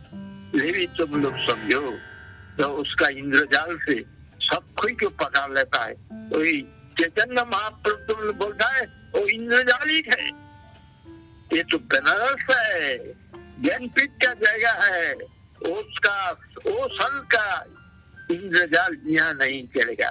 क्या बाबा, क्या तुम खाली बोलता है इंद्रजाल करता है, इंद्रजाल करता है, कोई नहीं बोलता है, और आप खाली बोलता है इंद्रजाल करता है। आप बोलता है, बोलो सुनो, भगवान श्री कृष्ण चैतन्य महाप्रभु কিন্তু বেনারসের তপন মিশ্রের বাড়িতে এসে রয়েছেন। পূর্ববঙ্গে শ্রীকৃষ্ণ চৈতন্য মহাপ্রভু গিয়েছেন পদ্মার পারে, পূর্ববঙ্গের মানুষকে তিনি প্রেমে সঞ্জীবিত করেছেন। এই মহাপ্রভু পদ্মার ওপারে গেছিলেন বাংলাদেশে। এই বঙ্গের চেয়েও যত হাট বাজার আছে, পূর্ববঙ্গের মানুষ যত নাচে, কিন্তু এই বঙ্গের মানুষ অত মাতে না। এই পূর্ববঙ্গের পদ্মার ওপারে মহাপ্রভু প্রেমকে রেখে এসেছেন। তপন মিশ্র মহাপ্রভুর কাছে এসেছিলেন, তপন মিশ্র মহাপ্রভুর কাছে এসে বলছেন যে প্রভু সাধ্য সাধন তত্ত্ব কিছুই না জানি। মহাপ্রভু বললেন সাধ্য হরিনাম, সাধন হরিনাম। তোমার সাথে আমি নবদ্বীপ যাব না, তুমি কাশিতে যেও। আমাকে কাশিতে যেতে বলছো কেন? আমি কাশি যাব। মহাপ্রভু বললেন আমি তোমার বাড়িতে উঠবো। বলছি আমার তো কাশিতে কোনো বাড়ি ঘর তোর নেই। বলছে আমি তো বলছি আমি তোমার বাড়িতে যাও। আজ দেখুন সেই মহাপ্রভু আজ 7-8 বছর পর যখন সন্ন্যাস নিয়ে বৃন্দাবনে কাশিতে এসেছেন, বেনারসে এসেছেন, তখন এই বেনারসে এই তপন মিশ্রের বাড়িতে বসেছেন, এসেছেন। বললে আরে আমরা যেরকম বাংলাদেশে বাড়ি ছিল, আমরা কলকাতায় চলে এসেছি পশ্চিমবঙ্গে, তো সেই রকম উনি চলে গেছেন বেনারসে। তো মহাপ্রভু সন্ন্যাস নিয়ে কাশিতে এসেছেন, তপন মিশ্রের বাড়িতে রয়েছেন। মহারাষ্ট্রের ব্রাহ্মণ এসে মহাপ্রভু পায়ে ধরে বললেন আপনারা চৈতন্য চৈতন্যতে বললে সব জানতে পারেন, সব লেখা পড়ে দেখবেন। প্রভু মহারাষ্ট্রের ব্রাহ্মণ এসে মহাপ্রভু পায়ে ধরে বললেন प्रभु मैं तो भंडारा देता हूँ सब सन को बनारस पर, आप कृपा करके मेरा घर पर पधारिए, भंडारा भी दीजिए। महाप्रभु बोले आप तो जानते हैं मैं किसी का घर पर नहीं जाता है, कोई भंडारा भी नहीं देता है, आप क्यों मुझे बुलाता है? हम तो जानता है आप किसी का घर पर नहीं जाता है, लेकिन आप ये दरिद्र को, ये पामर को कृपा कर दीजिए, आप मेरा घर पर आइए, आप आने से मेरा घर पवित्र हो जाएगा। यही बोले उन्हीं तार पा दुटी चोरी धरे बोललेन আপনি কৃপা করে বলুন আমার বাড়িতে আপনি আসবেন, আপনি বলুন আমার নিমন্ত্রণ স্বীকার করলেন কিনা। মহাপুরুষ সঙ্গে সঙ্গে বললেন আচ্ছা তুম হামারা পা ছোট হাম জায়গা। এই পৃথিবী এমন, এক সাধু আরেক সাধুকে দেখতে পারে না, এক মেয়ে মানুষ আরেক মেয়ে মানুষকে দেখতে পারে না, এক ডাক্তার আরেক ডাক্তারকে দেখতে পারে না, এক সাধু আরেক সাধুকে দেখতে পারে না। তার তফাৎটা কি? হরিদ্বারে একজন গৃহস্থ গেছেন সাধু সেবা করবেন, ইচ্ছে আসলে কিন্তু সাধু সেবা করার নিয়ম আছে। তা হরিদ্বারে সাধুকে বলছেন বাবা आप तो संत है, अपनी तो साधु है, हम दो संत को भंडारा देगा। दुजन के संत कहाँ है? आरेग्य साधु के सुना है कंखल में एक संत है, क्या नाम उसका? स्वामी रामानंद। रामानंद वो तो गौआ है, वो एक गरु, और रामानंद एक गरु। कंखले गিয়ে रामानंद के जिज्ञासा करছে, बाबा अच्छा हरिद्वार में एक संत है, वो अच्छा संत है, उसको मैंने भंडारा में देने के लिए, आने के लिए मेरे घर में बुलाया। हम दो संत को भंडारा देगा, आप कृपा करके हमारा घर पर आइए। तब हम बोलते उसका नाम क्या है? स्वामी रामानंद। वो एक भैंसा है, माने वो एक मोष भैंसा है। তখন বলছে এবারে গৃহস্থ দুজনকে ডেকে এনেছেন, দুই সন্তে দুই থালাতে খড় কুটা বিচালি খোল ভুসি দিয়ে খেতে দিয়েছে। দুইজনে রেগে গেছে कि क्या सन का खाना होता है, तुमने क्या किया? तখন बोलते बाबा आप तो बोलता है गेरुआ है ये गोरू, और वो बोलता है ये भैंसा है। मैं तो जानता है ये गौआ का भैंसा का खाना है।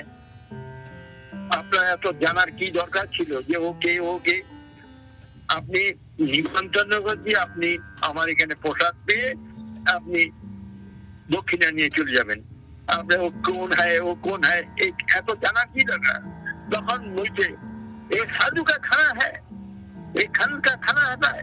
अरे ये तो गौआ है अपनी बोलेছেন। तब वो बोलता है ये भैंसा है। तो बोलता है गृहस्थ बोलছে बाबा आप लोग तो मेरा घर पर आके झगड़ा शुरू कर दिया, एक गौआ है एक भैंसा है, आप लोग संत मानिए ना, अपना साधु ने स्वीकार करो। ये संत होता है, देखता नहीं ये भैंसा का माफी कैसा भूरी बनाया, ये गौआ को मैं कैसा चिल्लाता है। साधु और एक साधु को देखते पारे ना, भूर के डाकबे के, भूर भजन करबे के, শ্রীমদ ভাগবতে শ্রীমদ ভাগবত দেখবে কে, কে ভজন করবে, নির্মল সারদম সদা। সাধু হলে হবে না, সাধু ছিল ব্যাস বৈশিষ্ট্য জৈমিনী বাল্মীকি।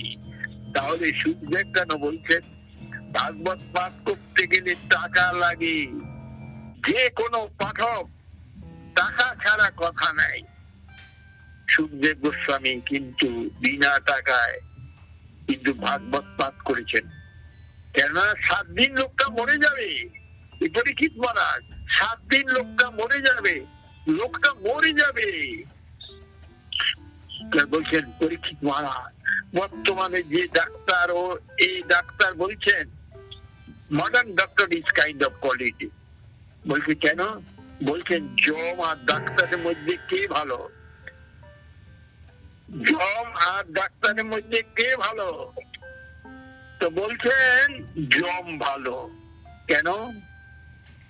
জম কেবল প্রাণ নেই, আর ডাক্তার ও তো প্রাণও নেই আবার টাকাও নেই। সুখদেব গোস্বামী বিনা নিমন্ত্রণে এসেছেন, কেউ তাকে ডেকে আনে নাই, আমাকে কিন্তু ডেকে এনেছে, আমি কিন্তু বিনা নিমন্ত্রণে আসিনি। এখন যারা পাঠক আছে মহারাজ তাদের বলুন আসবে, কসমিন কালেও আসবে না।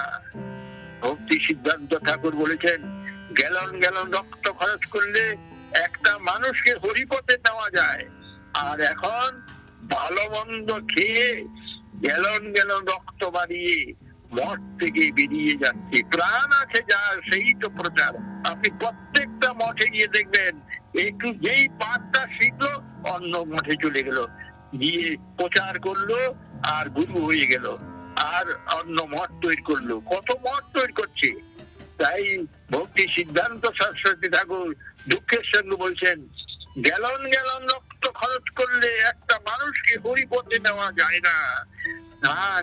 আর এখন ভালো মন্দ মঠে খেয়ে রক্ত বাড়িয়ে মঠ থেকে বেরিয়ে যাচ্ছে। প্রাণ আছে যার সেই তো প্রচার, প্রাণ চাই, প্রাণ আছে কি করে?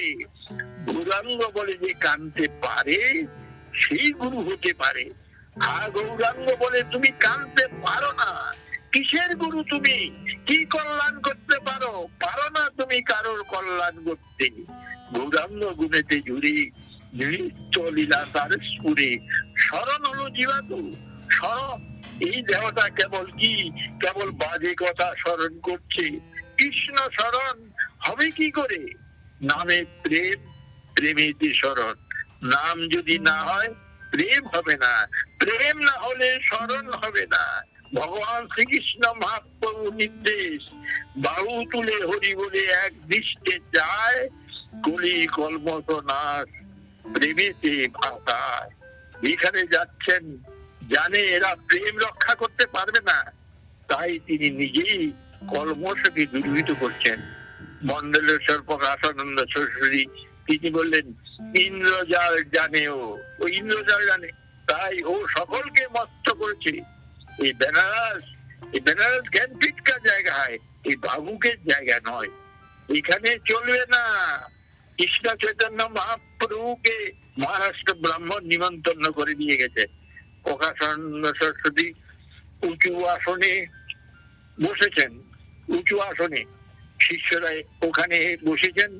মহাপ্রভু সকলকে যেখানে পাদ হয়, মহাপ্রভু যেখানে সকলে পাদ হয় সেই জায়গায় গিয়ে তিনি বসে পড়েছেন।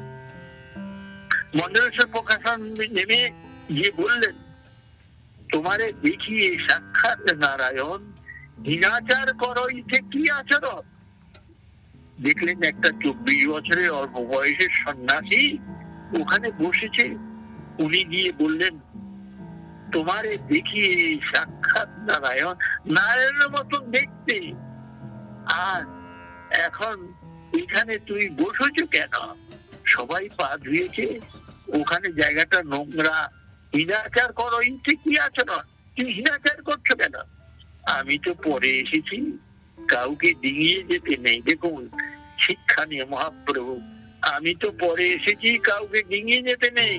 ব্রতচারীর কথা আছে না, ব্রতচারীতে একে যবে কথা কয় অন্য সবে মৌন রয়।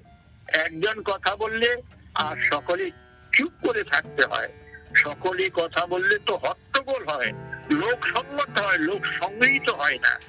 তা আমি যদি আপনাদের ডিঙিয়ে যাই তবে মর্যাদার লঙ্ঘন হয়। তো আমরা যদি লাস্টে যাই, শেষে যাই, তাহলে গিয়ে ঠ্যাং তুলে তুলে সমাজ আগে গিয়ে বসি। কিন্তু মহাপ্রভু আদর্শটা এখানে দেখুন, তারা যদি আপনাদের ডিঙিয়ে যাই তবে মর্যাদা লঙ্ঘন হয়। তো এই জন্য আমি পিছনে বসেছি। শোনো, এরা সকলেই আমার শিষ্য, কেউ কিছু বলবে না, এসো। মহাপ্রভু হাত ধরে নিয়ে এলেন। তোমার নাম কি? মন্ডলেশ্বর প্রকাশানন্দ সরস্বতী মহাপ্রভু বলছে, তোমার নাম কি? আমার নাম কৃষ্ণ চৈতন্য। ও বুঝেছি, তুমি সেই জগন্নাথপুরের স্থান। এই যে বলেছে ঠিকই। দীক্ষা কোথায় নিয়েছো? গয়াতে। শ্রী গুরুদেবের নাম কি? শ্রীল ঈশ্বর পরিবার। আচ্ছা, সন্ন্যাস তোমাকে কে দিয়েছে?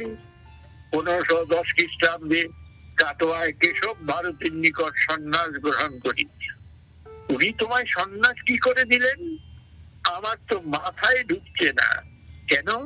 পঞ্চারুদ্ধে বনাম্বরজে 50 বছর না হলে তো সন্ন্যাসী হতে নেই, সন্ন্যাস নিতে নেই। তোমার বয়স মাত্র 24 বছর। বাড়িতে তোমার কে আছে? আমার মা আছেন, স্ত্রী আছেন। হ্যাঁ, মা স্ত্রী, ওদের দেখবে কে? ওরা খাবে কি? কৃষ্ণ দেখবেন, কৃষ্ণ দেখবেন। ও সেসব ভারতে কি করে সন্ন্যাস দিলেন? উনি সন্ন্যাস দিতে রাজি হচ্ছিলেন না। আমি যখন চলে আসছিলাম কাটোয়াতে 1510 খ্রিস্টাব্দে মাঘ মাসের শেষে সন্ন্যাস নিতে যে গুরুদেবের কাছে, তা লোকেরা বললে যে দেখো, সেই যে সন্ন্যাস নিয়েছেন সেই ঘাটটির নাম এখনো আছে, সেই ঘাটটির নাম হলো নির্জয়া ঘাট, এখনো আছে। যেই যেই যেই ঘাট থেকে মহাপ্রভু মানে ঝাঁপ দিয়ে ওপারে চলে গেছেন কাটোয়ায়, সেই জায়গাটার নাম নির্জয়া ঘাট, এখনো সেই নাম রয়েছে। শচী মাতা বলেছেন, ওরে ওরে নদী, ওরে গঙ্গা, এই ঘাট আমার নিমাইকে বাধা দিচ্ছি, তোর নাম হবে নির্জয়া ঘাট। তখন বললেন কেশব ভারতী, যখন গেলেন কেশব ভারতীর কাছে, তুমি যদি, তখন লোকেরা সবাই বলছে, কেশব ভারতী তুমি যদি ওকে সন্ন্যাস দাও, তোমার আশ্রম ভেঙে দেব। আমার মাথায় চুল ছিল, কিছুতেই মধু নাবিক আমাকে ক্ষৌর করবে না, ক্ষৌর করবে না মধু নাবিক। আমার চুলের বিবরণ এখনো লোকে গায়।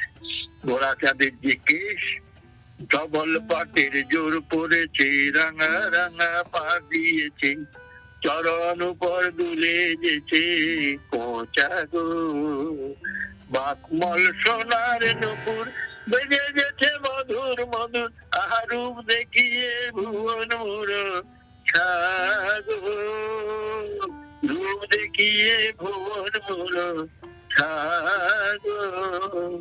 দিগল দিগল চাচর চুল, তাই গুঁজেছে চাপার ফুল, কুদমালতির মালা বেড়া ছোটা গো, কুদমালতির মালা বেড়া ছোটা গো। কিন্তু একটা জিনিস মনে রাখবেন, কৃষ্ণ চৈতন্য মহাপ্রভু দৈন্য করে বলেছেন, আমি মূর্খ, আমি বেদান্ত পড়তে জানি না। কিন্তু বাস্তবিক কিন্তু বাদী সিন্ধু কৃষ্ণ চৈতন্য মহাপ্রভু উনি মুখ্য নন, দিগ্বিজয় পণ্ডিতকে পরাজিত করেছেন।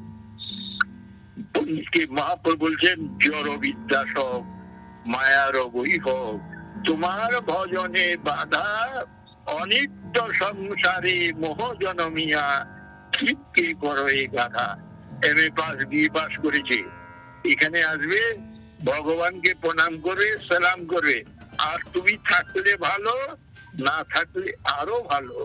লেখাপড়া যদি না শিখতো, দুঃখের জালে পড়ে ওখানে এসে এখানে এসে ভগবানকে প্রণাম করতো, ভগবানকে বলতো, বাবা আমার দুঃখ মোচন করো।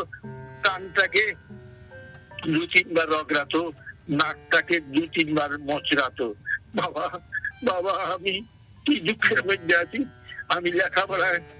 কিন্তু এখন লেখাপড়া শিখে কলমের খোঁচাতে ইয়া কামাল হুয়া কামাল ইয়া করে টাকা পয়সা 2 নম্বরই করে আর ভগবান তখন মানে না, ভগবান ক্যা হ্যায়। কিন্তু ভয়ে ভগবানকে এরকম করে ভয়ে থাকলে বলে, বাবা নাকটাকে কানটাকে মুছে, বলে থাকলে তুমি ভালো, আর না থাকলে আরো ভালো। তাই বলেছেন, জড় বিদ্যা সব মায়ার বৈভব, যা কিছু বিদ্যা বলছেন আমার ছেলে বিদেশে থাকে, আপনাকে কি দেয়? আরে আরে ওরই কুলায় না বলে, তাহলে বলে লাভ কি হলো? আরে তোরে যদি কিছু টাকা টাকা দিত তাহলে তো বুঝতাম, ওরই তো চলে না, তবেই তো বোধহয় মুখ ফুলিয়ে চলে। তাই বলছে জড় বিদ্যা সব মায়ার বৈভব। আচ্ছা, গাধার সঙ্গে তুলনা করছেন কেন? জড় বিদ্যা সব মায়ার বৈভব, তোমার ভজনে বাধা অনিত্য সংসারে মুখ জনমিয়া, জীবকে করো এ গাধা। গাধার সঙ্গে তুলনা করলেন কেন? গাধা, গরু, ছাগল, ভেড়া, এদের মেরুদণ্ডটা মাটির সঙ্গে প্যারালাল, এরা উঁচুর দিকে মুখ করতে পারে না। মানুষের মেরুদণ্ড সোজা, উঁচুর দিকে তাকাতে পারে। সেই জন্য বলছেন জড়বিদ্যা শিখেছে। এই জড়বিদ্যা ওরা কেবল কি এই পৃথিবীতে যতদিন বেঁচে আছো খেয়ে দে জীবনটাকে মৌজ করে কাটিয়ে দাও। ভগবান তগবান আবার কি বস্তু ওরা মানতে চায় না। Man is the rational animal. মানুষ যুক্তিবাদী প্রাণী, যুক্তি দিয়ে সে বুঝতে চায়, কিন্তু আপনি কি রেশনাল অ্যানিমেল? কখনো না। যদি রেশনাল অ্যানিমেল হন তাহলে প্রমাণটা কি? বলছে animal is live by instinct, তবে তো আপনি ইনস্টিংক্ট দ্বারা পরিচালিত। তা বলছেন গাছ থেকে যখন ফল পড়লো, একটা গরু গেল খেতে, আপনিও গেলেন কুড়োতে। একটা জামরুল পড়লো গরমকালে, আপনি গেলেন এবং খেলেন। আর গরু গেল প্রথমে শুকে নিয়ে দেখলো ফল, তারপরে খেলো। তাহলে what is the difference between that? Instinct দ্বারা চালিত যে, সে তো near animal, he is not a rational animal. তবে রেশনাল অ্যানিমেল কে? Sir Isaac Newton. ওই মাটিতে পড়া ফলটাকে ভাবে ফলটা মাটিতে পড়লো কেন, উপরে গেল না কেন? আপনি তো ভাবেন না, আমিও তো ভাবি না। তাহলে স্যার নিউটন, আইজ্যাক হলেন একজন রেশনাল অ্যানিমেল। ও ফলটাকে নিয়ে চিন্তা করে ফলটা মাটিতে পড়লো কেন। শেষ পর্যন্ত তিনি চিন্তা করলেন যে পৃথিবীতে মাধ্যাকর্ষণ শক্তি আছে এবং এই শক্তির ফলে পৃথিবীর যে কোনো বস্তু যদি বিচ্যুত হয় তাহলে পৃথিবীতে পড়তে বাধ্য। স্যার নিউটন এই বিষয়ে চিন্তা করেন, আর ভারতের ঋষিরা চিন্তা করে এই ফলটাকে এত সুন্দরভাবে তৈরি করলো কে। তারা এই বিষয়ে ভাবেন তেঁতুল গাছে যখন জল দেয়, তেঁতুল গাছে যখন জল দেওয়া হয় তখন টক জল দেয় না, টক জল দেওয়া হয় না। আম গাছে যখন জল দেওয়া হয় তখন মিষ্টি জল কেউ দেয় না। তবে তেঁতুল কাঁচায়ও টক, পাকায়ও টক। কিন্তু আম কাঁচায় টক, পাকায় মিষ্টি হয় কেন? জানেন কি? এটা একজন সস্তা আছে, তারই সৃষ্টির বৈচিত্র্য। আম এবং তেঁতুল গাছে যে জল দেওয়া হলো তাতে কেউ টক জলও দেয়নি, মিষ্টি জলও দেয়নি। একই জলে পেয়েছে, আকাশের জল পেয়েছে। একই জল পেয়ে একটা মিষ্টি হচ্ছে আর একটা টক হচ্ছে কেন? আমি সৃষ্টি আর তিনি স্রষ্টা। অতএব তাকে যদি জানতে পারি তবে কি, তবে এই জীবনের সার্থক। স্যার নিউটন যা চিন্তা করে সাধারণ মানুষ তা চিন্তা করে না। তাই বলছেন an animal is lived by instinct, a man is lived by reason, realization, অনুভবের উপর। অর্থাৎ একজন ভক্ত সে বেঁচে থাকে অনুভবের উপরে। এই জন্য বলছেন গীতা ভাগবত জানবে কে? সুধী ভক্ত। এই সুধী ভক্ত কাকে বলে?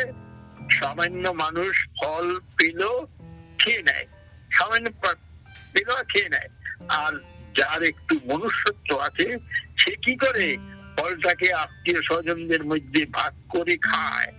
আর ভক্ত ভগবানকে দিয়ে 10 জনকে দিয়ে বিলিয়ে খায়। এই জন্য বলো রিয়েলাইজেশন। তা ভক্ত তো খুবই কম, কোটি ভক্তের মধ্যে দুর্লভ কৃষ্ণ ভক্ত। তাই মহাপ্রভু বলছেন বিদ্বান। লোকে বলে না লোকটার বিদ্যা আছে কিন্তু মনুষ্যত্ব নেই, লোকটার টাকা আছে মনুষ্যত্ব নেই। টাকার দ্বারা মনুষ্যত্ব আসে না, বিদ্যার দ্বারা মনুষ্যত্ব আসে না। মনুষ্যত্ব আসে কিসে? হরিনাম করলে। হারাবা ভক্তস্য কুত মহৎ গুণা। যারা ভগবানকে মানে না, যারা হরিকে মানে না, ওদের কোনদিন মহৎ গুণ হতে পারে না। এই পৃথিবীতে যারা উপকার করেছে ওরা প্রত্যেকেই ভগবানকে দেখেছে। ভগবানকে দেখেছে বলেই তো ভগবানকে না ডাকলে মানুষের উপকার করা কোনো মতে সম্ভব নয়। এরা সবাই ভগবানকে দেখেছে। এই জন্য জড় বিদ্যা সব মায়ার বৈভব, তোমার ভজনে বাধা, অনিত্য সংসারে মোহ জনমিয়া জীবকে করো গাধা। আর সন্ন্যাস নিয়ে সম্যক রূপে ত্যাগ করে শ্রীকৃষ্ণ চৈতন্য মহাপ্রভু বলেছেন, এই মন্ডলেশ্বর প্রকাশন সরস্বতীর কাছে গিয়ে বলছেন যে আমি মূর্খ। উনি তখন বলছেন, ভালো কথা, তবে তুমি হাসো নাচো কেন কেন? চৈতন্য চৈতামিতে পড়ে দেখবেন। বললে তাহলে তুমি সব কথাগুলি, এই কথাগুলি আছে, আমি গদ্যের ছলে বলছি, ওখানে পদ্মের ছলে আছে, আপনারা দেখবেন। মন্ডলেশ্বর প্রকাশানন্দ সরস্বতী বলছেন, তাহলে তুমি ঠিকই বলছো, কিন্তু আমি মূর্খ বলছো। তবে উনি তখন বললেন, ভালো কথা, তবে তুমি হাসো নাচো কাঁদো কেন? হাসো আবার নাচো কাঁদো। আমি নিজের ইচ্ছায় হাসি না, নাচি না, কাঁদি না।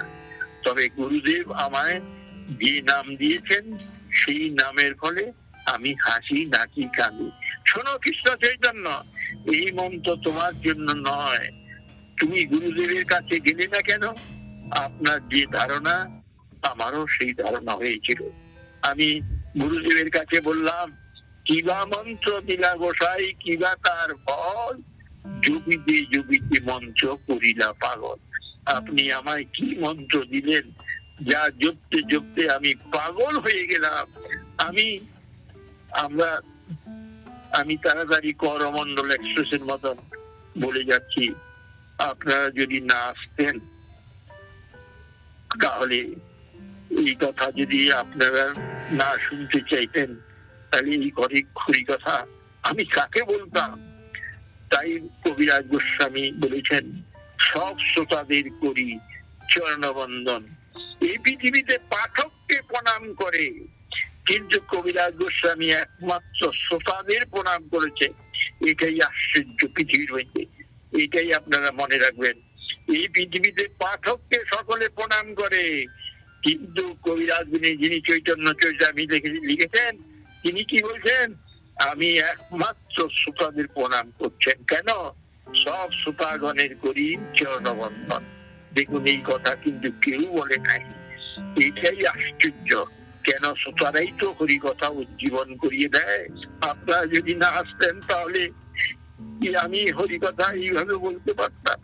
কোনো মতেই বলতে পারতাম না। তখন বলতে, তোমার বলা তো ঠিক হচ্ছে না। আমি জানি, কিন্তু কবিরাজ গোস্বামী বলছেন, আমার বলা ঠিক হচ্ছে না, আমি জানি, তবু কি রকম জানো, আমি জয়ীছে তৈছে বলি।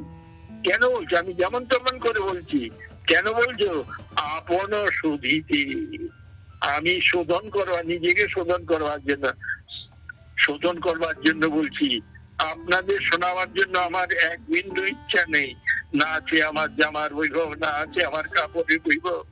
দেখলে আপনাদের ভক্তি হবে না, কিন্তু কথাগুলি শুনলে তখন আপনি বুঝবেন, লোকটা কথাগুলি তো ঠিক বলছে, ভাগবতের কথা বলছে। শ্রীমদ ভক্তি সিদ্ধান্ত সরস্বতী ঠাকুর দৃষ্টান্ত দিয়ে বলেছেন, এক পিয়ন অনেক গরিব, রানা ছুটেছে, রানা মানি অর্ডারের টাকা নিয়ে, যার টাকা তাকে পৌঁছে দেওয়ার জন্য, সেই টাকা নেওয়ার কোনো অধিকার নাই। ও নিজের টাকা নেওয়ার অধিকার নেই, পরের টাকা দেওয়ার জন্য তার টাকা নিয়ে সে ছুটছে, হাতে লাঠি লণ্ঠন, যার টাকা তাকে পৌঁছে দেবে। 10 টাকা মায়না চাকরি করে, হকারি করে। রানার ওই ব্যাগ নিয়ে যায়, হাতে লণ্ঠন নিয়ে যাচ্ছে, হাতে তার টাকা আছে, যার টাকা তাকে পৌঁছে দেবে। কিন্তু ভগবানের কথা, হরি কথা, অনেক দামি কথা, আপনারা যারা টুকরি দিবান তারাই নেবেন। আমি হতভাগ্য, আমার পক্ষে নেওয়া সম্ভব নয়। তাহলে পদ্ম গাছের তলায় যেমন নিচে ব্যাঙ থাকে, সে কিন্তু মধুর আস্বাদ পায় না। আমি হলাম সেই ব্যাঙ, তাই আমার কিন্তু আস্বাদনের উপায় নাই। আপনারা অনেক এসেছেন, আপনারা শুনবেন, আপনারাই আস্বাদন পেয়ে যাবেন। আমি তাই বলছেন, আমি চৈছে বলি। তাই কবিরাজ গোস্বামী বলে, আমি যেমন তেমন করে বলছি। কেন বলছো? আপন শোধিতে। আমি নিজেকে শোধন করবার জন্য বলছি। ভগবান শ্রীকৃষ্ণ চৈতন্য মহাপ্রভু তিনি এবারে বলছেন, আমি নিজের ইচ্ছায় হাসি না, নাচি না, কাঁদি না। তুমি গুরুদেবের কাছে গেলে না কেন? আমি গুরুদেবের কাছে গেছিলাম। উনি কি বললেন? জানো, গুরুদেব বললেন, শ্রীকৃষ্ণ চৈতন্য তোমাকে পাগল কারা বলে? আমি যখন হরিনাম করি, যখন হাসি নাচি কাঁদি, তখন আমাকে পাগল বলে। শোনো কৃষ্ণ চৈতন্য, আমি জীবনে অনেক শিষ্য করেছি, কিন্তু তাদের মধ্যে কারো ভিক্ষার কার্য হয়নি, একমাত্র তোমারই ভিক্ষার কার্য হয়েছে। আমরাও তো ভিক্ষা নিয়েছি, কিন্তু চোখে জল আসছে না কেন? আমি মুখে বলি হরি, কাজে অন্ন করি, তাই হরি নামে আমার প্রেম বাড়ি ধরে না। আমি মুখে বলি হরি, কাজে অন্ন করি, তাই হরি নামে আমার প্রেম বাড়ি ধরে না। আমার হরি বলবো না, আমি হরি তোমার কপিল নারী চারি, তোমায় চিনি না। তোমার টাকা পয়সা নিয়ে নারী চারি, আমি তোমায় চিনি না। আমার হরি বলা হলো না। বান্না কল্প দুর্ভক্ষ কৃপা সিন্ধুভ্যৈব চ পতিতানাং পাবনাং বৈষ্ণবেভ্যো নমঃ। শ্রী গুরু নিতাই গৌর।